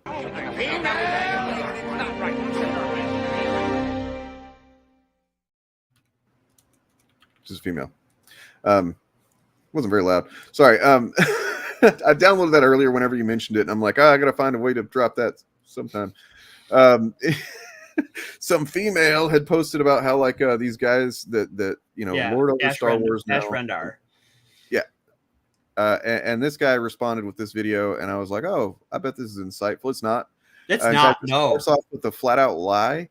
He just lies. That I'm seeing this everywhere, and like if Chuds didn't have this tactic, I don't know what they would do. You're talking about Iceman, all the people that defend Iceman being gay saying he was always meant to be gay. Nobody said that, fucking perch. Nobody's fucking making that. They said that's an interpretation you can make based on those original comics. And but nobody is going around. Okay, look, I'm sure there's somebody who has said this. You know what I mean? Like, but like to act like this is the predominant thing that you see is a fucking lie. Okay, there has been a lot of Star Wars stuff in my timeline lately, and it seems to be surrounded around the Acolyte and fan reaction to the Acolytes and kind of Disney Star Wars in general. And I've been seeing a lot of, if you don't like the Acolyte or you don't like Disney Star Wars, then you are a misogynistic, gatekeeping asshole. You're lying.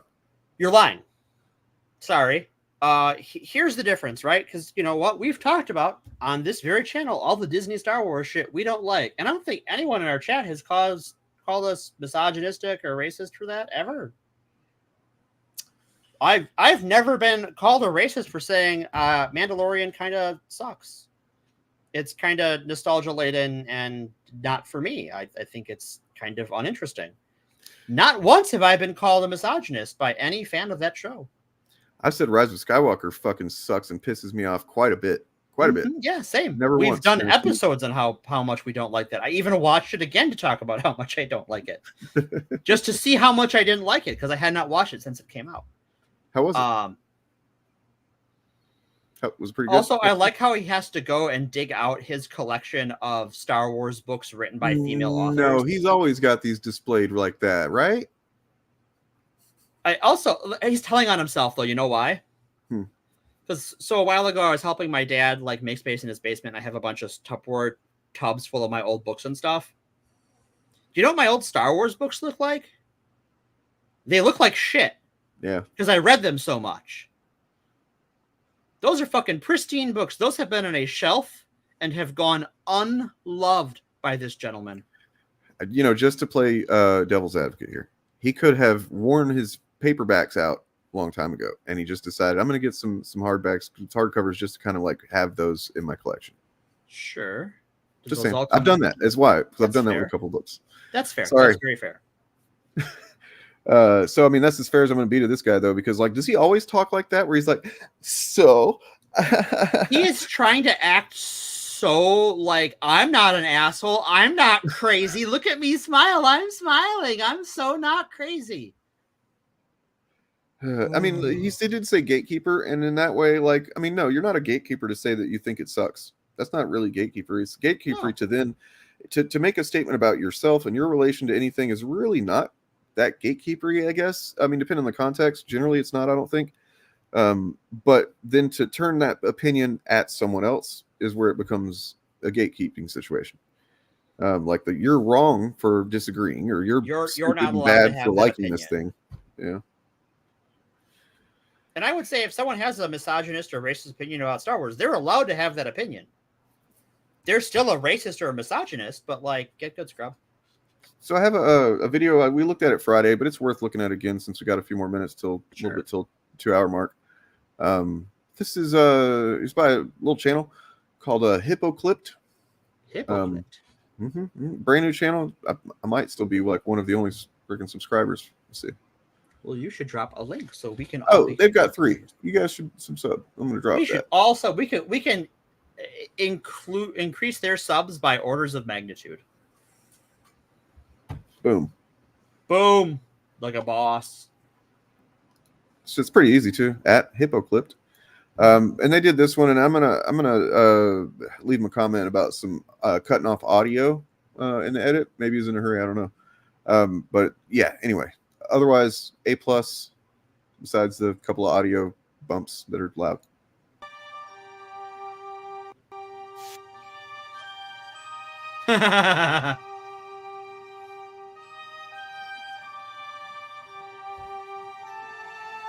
Or just Star wait, Wars. are we retconning? Well, I mean, at one point it was just Star Wars, right? It was just Star Wars, yeah, the original.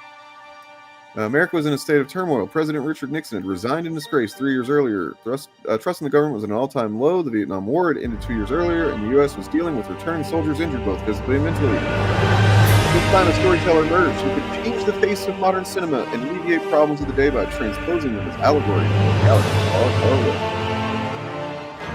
Then the sequel came out, and Star Wars was declared dead for the Good first guys time. are the rebels. They're using asymmetric warfare against a highly organized empire. When I did it, they were Viet Cong. Exactly. So were you thinking of that at the time? Yes. We have a new enemy. Whose voice was that? The original voice of Palpatine, who I believe is a woman. Let's read a little bit of this because I didn't really read through it. To call it Empire Strikes Back good junk movie is no insult. There's enough bad junk around. Surely we're getting over the snobbery of pretending that it's undemocratic to recognize any hierarchy of culture, as if both low and high can't be appreciated, often by the same people. So this is a good review, I guess. Wait, no, it's actually saying it's both. It's kind of a backhanded favorable review. This is no monumental artistic work, but a science fiction movie done more snappily than most, including its own predecessor. You got to kind of think about what science fiction was like back then too. It's still hard to get a good science fiction movie made. But back then, right. You're right. It was the voice was not a woman. It was the original face of Palpatine was a woman. You knew there was something. I didn't know that. Holy shit! Yeah. Really? Mm-hmm. Wow. I bet he changed it because of the woke mob or something.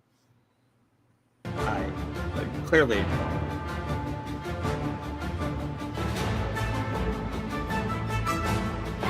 And then here is what seems to be.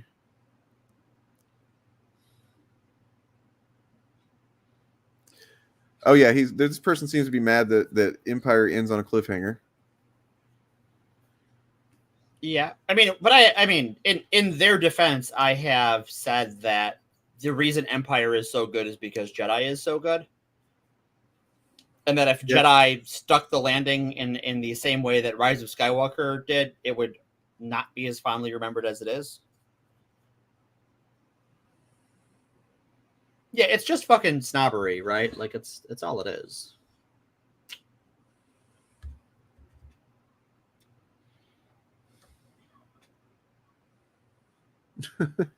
Just hearing them talk about what it must have been like to just be new to these concepts that you're seeing. So like a new character as lifelike and as warm as the lovable Wookiee adds considerable creativity with its craftsmanship to the film. Yoda, an 800-year-old monkey-like Jedi, an advanced member of the Force, is expressive and smooth, despite the fact that he is 4 feet shorter than Luke Skywalker. And then, not all of Stuart Freeborn's creature designs are as convincing, however. His Arctic horses, or kangaroos, are stiff and clearly... I don't know when I've ever thought of them as anything but a tauntaun. It's kind of weird to think about it that way. Because, I don't know when the name Tauntaun was applied, but I know as far as a lot of the alien races, they didn't get names until the West End game Star Wars RPG. Yeah, I guess it's just hipster shit. Yep. But then it does get into I think it actually this includes that one that fan club thing that we've looked at before. We looked at that fan letter before. They ended the fan club after Empire came out because they're like, this is not Star Wars. Star Wars is dead. Star Wars is dead anyways. Yep. Dead thing with no life. Somehow Star Wars returned. Oh, this is Somehow Star Wars fire. returned. Back the second in this trilogy as malodorous awful, and I understand you're also well able to keep your enthusiasm in check for the third in the trilogy. I have been expecting you. That's fucking crazy to see that it's Disney-esque in its emotional outline. That's amazing. Oh my god. I take this as evidence that my theory that George Lucas sold it to Disney to piss off people is true. This is now part of my canon. Star Wars is deep. Phil's got it. Good work, Phil. There's hardly any point to discussing the direction of a picture like this, in which almost every shot has been predetermined by the requirements of the special effects. Yet director Richard Marquand fluffs the air. 2 or 3 real opportunities he has, rendering the long-delayed character really indifferent. The advent of sexuality in Star Wars, someone has not watched Star Wars.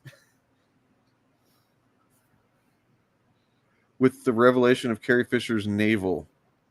So Star Wars was not sexual until we got the slave outfit. You're gross. You're actually just gross, writer of this.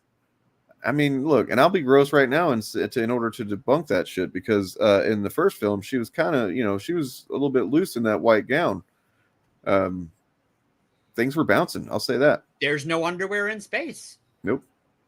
Famous Carrie Fisher quote. Or actually, that was actually George Lucas telling Carrie Fisher. The quote comes from Carrie Fisher, who is quoting something George Lucas told her. There's no underwear in space. Exactly. Her honkers. Thank you, Avenger. I was trying not to be crass, but I see you found a way to do that, to not be crass. Her tits. Her titties. If the trilogy is grown all over this course, it's in terms of commercial calculation. I mean, that's true. Even the confusions of the narrative seem deliberately planted to encourage repeat viewings. Well, I don't know about that.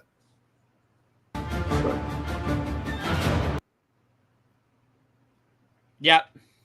Look, another one. Was it a Disney movie I was watching? Holy shit. Right. See? I think I'm onto something here.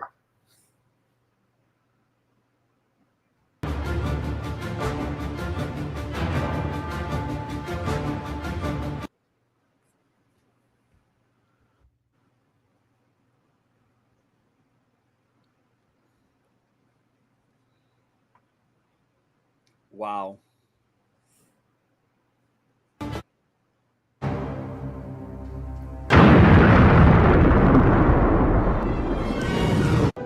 Very bad feeling about this. Now, the creators of the biggest smash hit of all time bring you the next episode in the Star Wars saga. Mama, it's so good to see you. Happy Life Day. In a galaxy far, far away, a brother and sister search for their missing parents. We help you.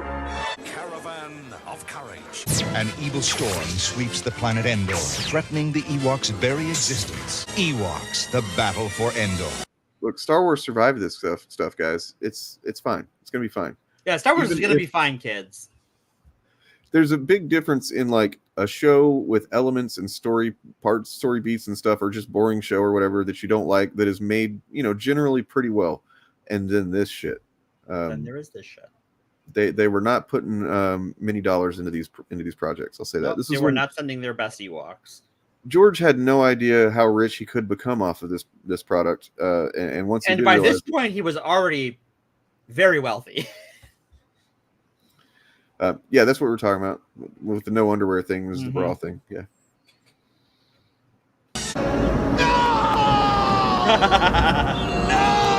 Well, for all of you sci-fi lovers, this spring will be a very exciting time. Sure will be. The new Star Wars movie will be released, taking you back to the beginning of the saga. I've been waiting for you.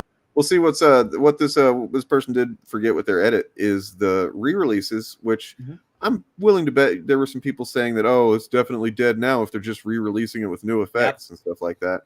That was when I got into Star Wars. I mean, I was already into it. Like, I knew everything about it and That's when whatnot. you got That was when I was Star like, Wars. as a teenager, was like, I fucking love Star Wars. Obi-Wan, we meet again at last.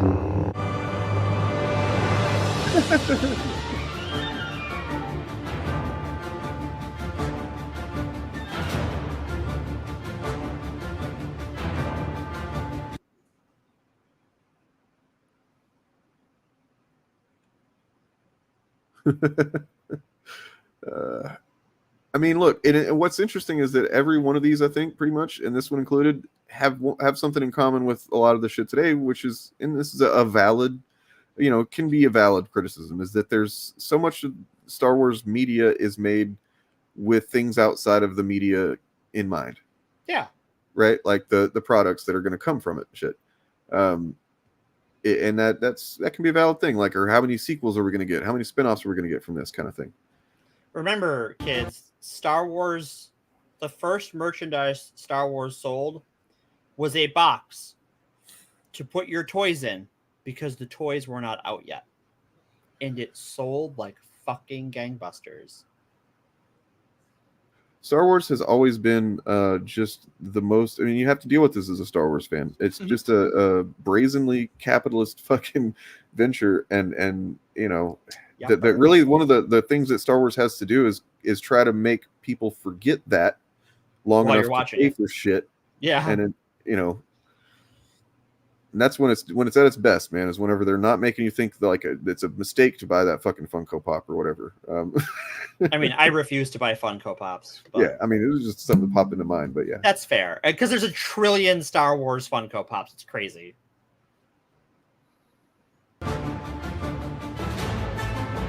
Oh yeah, a whole ass movie. For anybody that's not aware of this, you haven't seen it, you should probably check it out. I actually kind of want to watch it now with all the stuff. I haven't watched it since probably 2013 or 14 or something. Something like that, yeah. It's probably pretty bizarre to see people complaining about the prequels in the year of our Dark Lord of the Sith 2024. It's over, Anakin! Somehow powers returned. There has been an awakening. There's been an awakening. Oh boy. Oh, here it goes. Once again, her watch our literal Mary Sue flaws video. are she wants to find people to love and give her guidance. Who is she? Fuck yeah, comedian. The same as your Wait father. a second. Hold on a minute. Hey, what's Mola doing here?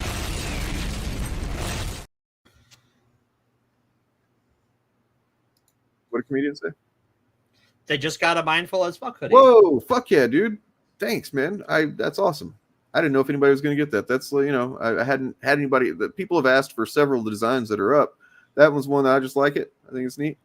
So that's cool. Buy this walrus, man. Make that a design too. I wish I'd known him. I want to learn the ways of the Force and become a Jedi like my father. She believes in the good of people even if they are evil. I know there is good in you. The Emperor hasn't driven it from you fully. There is nothing wrong with this heavenly creature.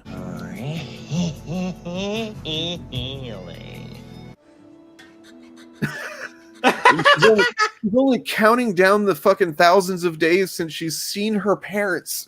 Right. This person is mentally well. I mean, it does. I mean, in that context, that's the thing, though. It doesn't really stand for that technically. In that it just stands for as fuck, mindful as fuck. But also mindful actual fandom. True. It's both. Whatever you need it to be at the time, it's that. Mm-hmm. Versatile. No hardship or cross she has to bear.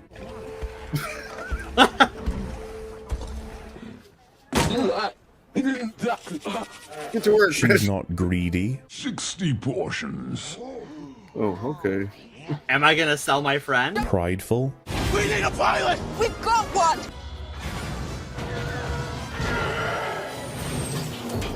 Self-centered. I've got to get back to Jakku. Back to Jack! Why go back? You got a family? Got a boyfriend? None of your business, that's why. Emotionally stunted. But I have to get home. Jakku? I've already been away too long. Emotionally unstable.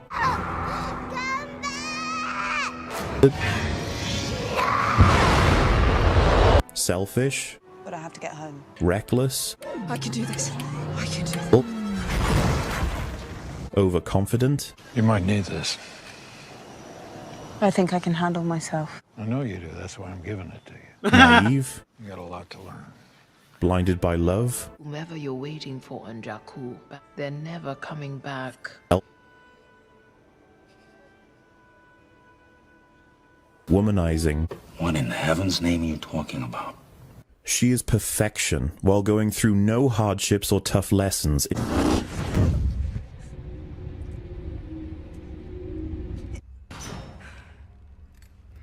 Definitely not tough. Not having a bad day. I mean, look, whoever made this edit, man, like, come on, you know, I wish I had the drop for the, you know, stop, he's dead already. Right. Yeah. Hippoclip, you're all right. You're cool. I'll check your stuff out when we're... Well, I have one thing to do after we're done that I promised PR I would do, and then after that, I will have to check out his stuff.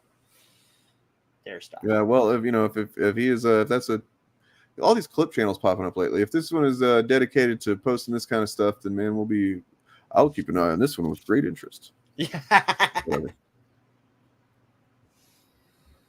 It's dead, never coming back, said Clown Fuck TV. Star Wars is dead. 1 year ago, 2 years ago. Star Wars is dead. It's killed. It's dead. I'll say this. You know what? Star Wars is looking really good for a dead franchise. Yeah. Somehow Star Wars returned.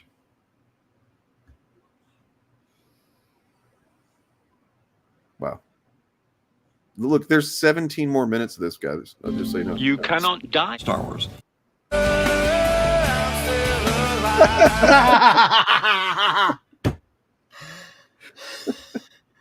With the Good Pearl shit. Jam. Yep. Had to hit him with the PJ at the end. Oh, God, I love that. Saw 456 VHS, then special edition 456, 95 to 97 in cinemas, then episode 1, 2, 3, 2000. How did you see 2 and 3 in 2000? They didn't come out until 2002 and 2000, or 2003 and 2005, respectively. Time travel, obviously. Get good. It's a good Pearl Jam song. I have seen Pearl Jam live way more times than I would like to admit. That's a story for another day.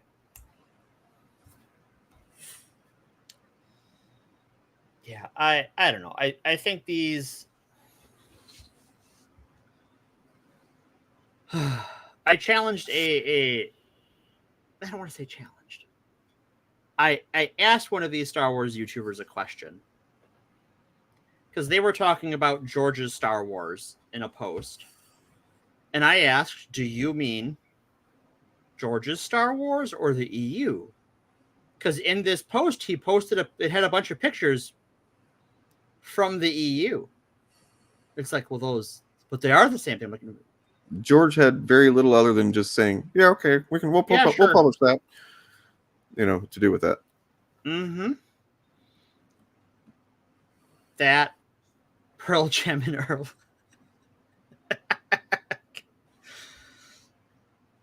Yeah. That's for the old heads. Indeed. Danny boy, I was just messing with me. I know what you meant. I was just joking around. I'm sorry. I know that you didn't see those in 2000. But yeah, so it's just like in the EU, I fucking love the EU, but there's a lot of shit in the EU. And there's a lot of shit that contradicts itself. And George was happy to fucking walk all over it whenever he damn well pleased. He was happy to tell Dave Filoni to walk all over it whenever he damn well pleased. They had a writer quit because the TV show walked all over what she was doing. And she's like, well, I'm fucking done then. Which I get, right? You put a lot of work in, and you're like, I don't want to deal with this shit. This is crap. Yeah, she got a raw deal. Even though I don't like a lot of her books. She got a raw deal, and I get being upset.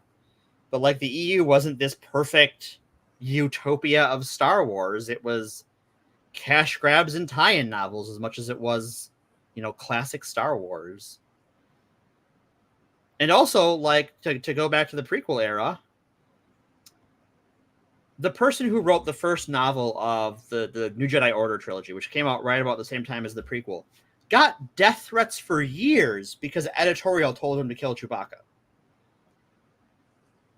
So, like, oh yeah, Star Wars fans have never been awful. No, Star Wars fans have been awful for decades.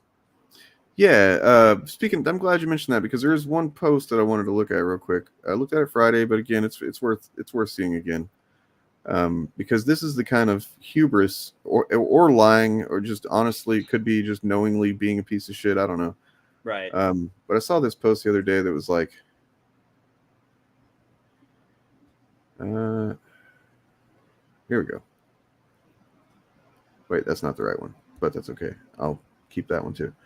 Well, what you're seeing on screen right now is the user reviews for Acolytes, a movie from I don't know what year. I guess this one's 2017. It was streaming on 2017. I think it's actually from 2008. Okay, that's what I thought too. You know, this is just a close up of a guy's face with some sunglasses and some unrecognizable people. And Joel Edgerton. Okay, he, and to be fair, he has been in Star Wars. He's Uncle Owen. Oh, okay, yeah. But this is not that. No, it's turns out Uncle Owen, not in the Acolyte TV show. Not a character. He is not 200 some years old. It's a fun fact. Now you know. Sorry, I swear it's here somewhere. God damn it! I've seen it. Well, what it is some post of somebody saying, that Star Wars has never had, never had any racists and bigots and sexists in the fandom because we've always pushed them out. Man, I wish. I really wish. I really, really wish. And then there's this type of thing that, once again, looked at it Friday. Worth looking at again. This is me stealing content again from Edge of the Now. Racist, bigots, sexists don't belong in Star Wars. Oh, this is it, actually. Sorry. Yes, my bad. Racist, bigots, sexists were never allowed in Star Wars fandom. They always pushed out by the rest of us. The issue is that anyone that dislikes the shit that Disney puts out is now unfairly labeled as a racist, bigot, or sexist. So, no claim being that, and this is the long version of the claim that Disney does diversity criticism shields, right? That's the reason that they hire these people. I think I first heard that with Reva, that they hired her specifically as a shield for criticism from the show. Like whenever, and it's like, why wouldn't they just make a better show? I don't know. Yeah, again, weird. I don't really like Kenobi, but I've never been called a bigot for it. That's weird. Isn't that weird? Oh, here's Edgy. Yep. And then Edgy says, so you just fully endorse the idea that we should be accusing non-white male actors we don't like of being diversity hires. They said, no, I'm not. I'm saying exactly that. I'm just going to type the quiet part out loud while I deny the quiet part. For real, I'm saying that all the actors as of late appear to have been hired simply for their immutable characteristics, not their ability. Dude. Oh yeah, these casuals do not know about Juhani. So again, yes, you're accusing them of being diversity hires, and then boom, blocked. Kai, you rock. I'm sorry, just bam. If you're not subscribed to Edge of the Now, you should definitely just hop into the box down below and subscribe to Edge of the Now. Mm-hmm. Yeah, it is kind of like that, right? Like it's these people, and I'll be honest, I've been doing some digging into some stuff lately. Can't give any details yet, but I'm endlessly perplexed with this phenomenon of people that are convinced that they're not hateful and that actually others are hateful. And in the same conversation, almost in the same sentence, they'll fucking be expressing something incredibly hateful, or at least otherizing. You know what I mean? Like, if not outright eliminationist in some cases. Like, it's crazy. Yeah. Some of the stuff you showed me the other day, I was just like, shit. And that wasn't even all of it. And I'm glad it wasn't even all of it because that was enough. Cool story, bro. It's weird. It's weird. You know what's? This is the same exact kind of person. I'm have no doubt that would say that, you know, why do they put so much emphasis on race and gender and stuff like that? Just, you know, make a good show or whatever. And it's like, but then you're saying this made this for white males. Like, what does that mean?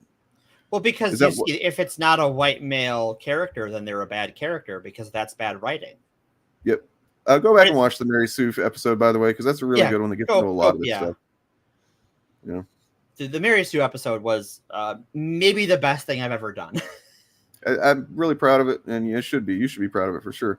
Yeah. It was one of my favorite conversations as far as like just we dug some ground in that one. We dug into some bedrock on these things. Yeah. There you go. Because it's the whole thing about, while they're diversity hires, they should hire qualified people. The implicit thought in that is that people that are in the minority can't be qualified. Yeah. Right. Yep. It's like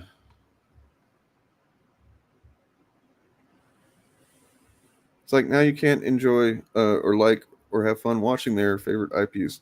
I mean, are you talking about them or us? They can't. No, I mean I can't. In my opinion, I think that, you know, I'm not going to say you're like a shitty person or something like that if you just shut all this stuff out and watch the media and enjoy it or whatever.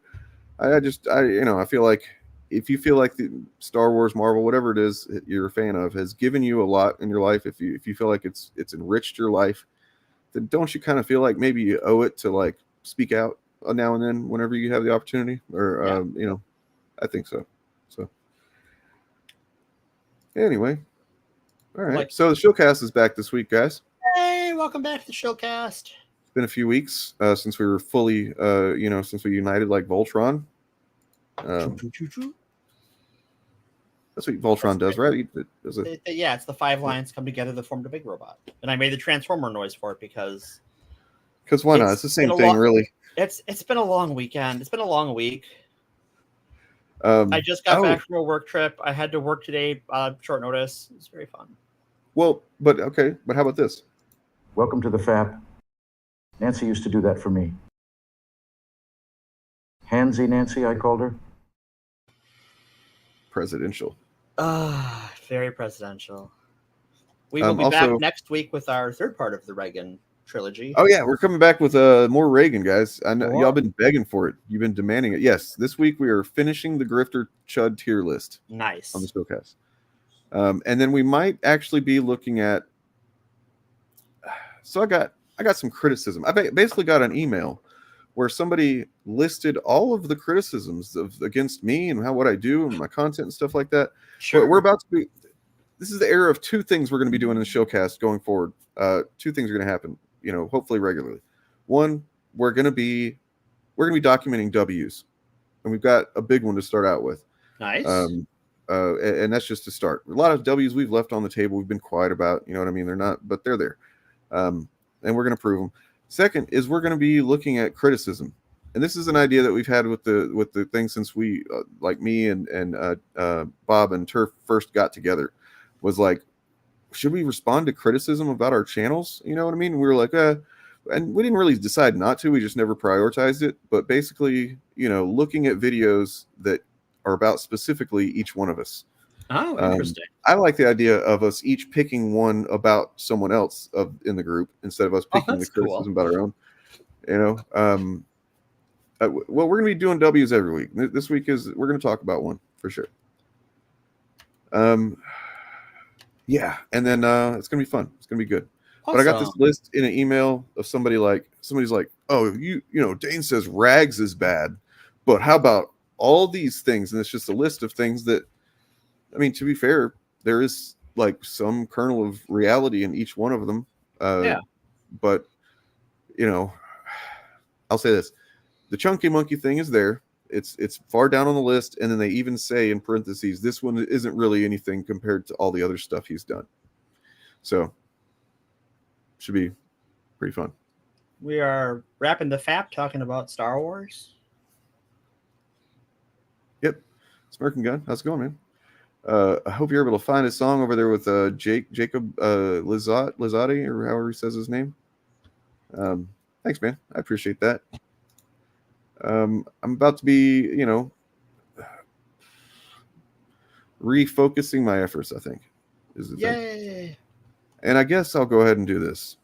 Fuck. Okay. Tomorrow, look for a stream. I'll say that. Ooh, I know cool. I said it Friday, and I said I might do it Saturday, and I didn't. I'm not going to announce what it is yet, but if you see a stream from my channel tomorrow, you're going to want to check it out. Okay? So that's what I'll say. Keep that in mind. Not you. Oh, shit. No, not me. I can't watch it. Got it. I will. You're not else. invited, Morgan. Fuck. God, Snap Morgan. They're the fucking worst. And then, yeah. Check out Fapcast channel, by the way. That is linked below as well, along with all these other channels that you really should check out and subscribe to, and join the fucking algorithm revolution, man. Like, that's what we're trying to do here.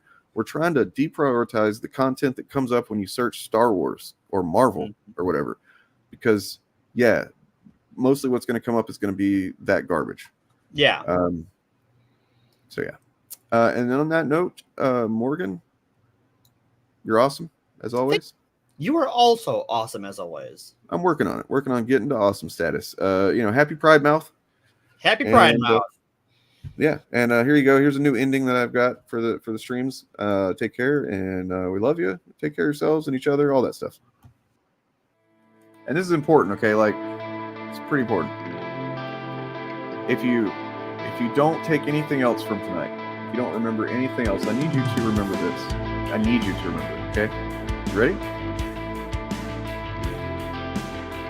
The female version of Dick Grayson is Pussy Gray Daughter.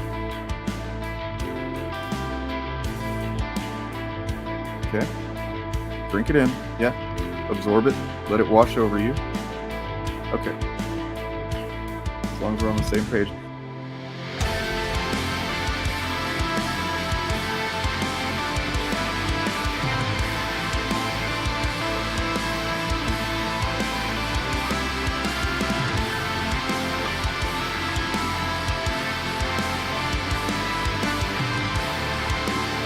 For the future.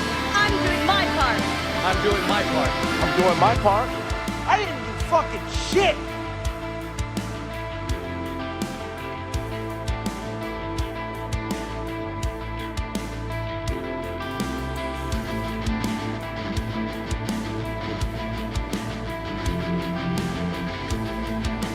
Not gonna be a whore, Frank. You're already a whore. Why not make some money at it?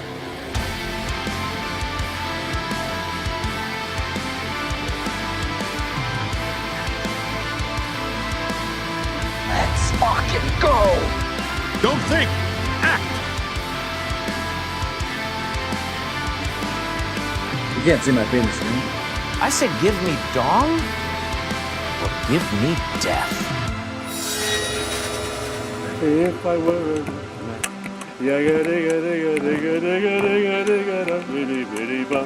if I were a wealthy man,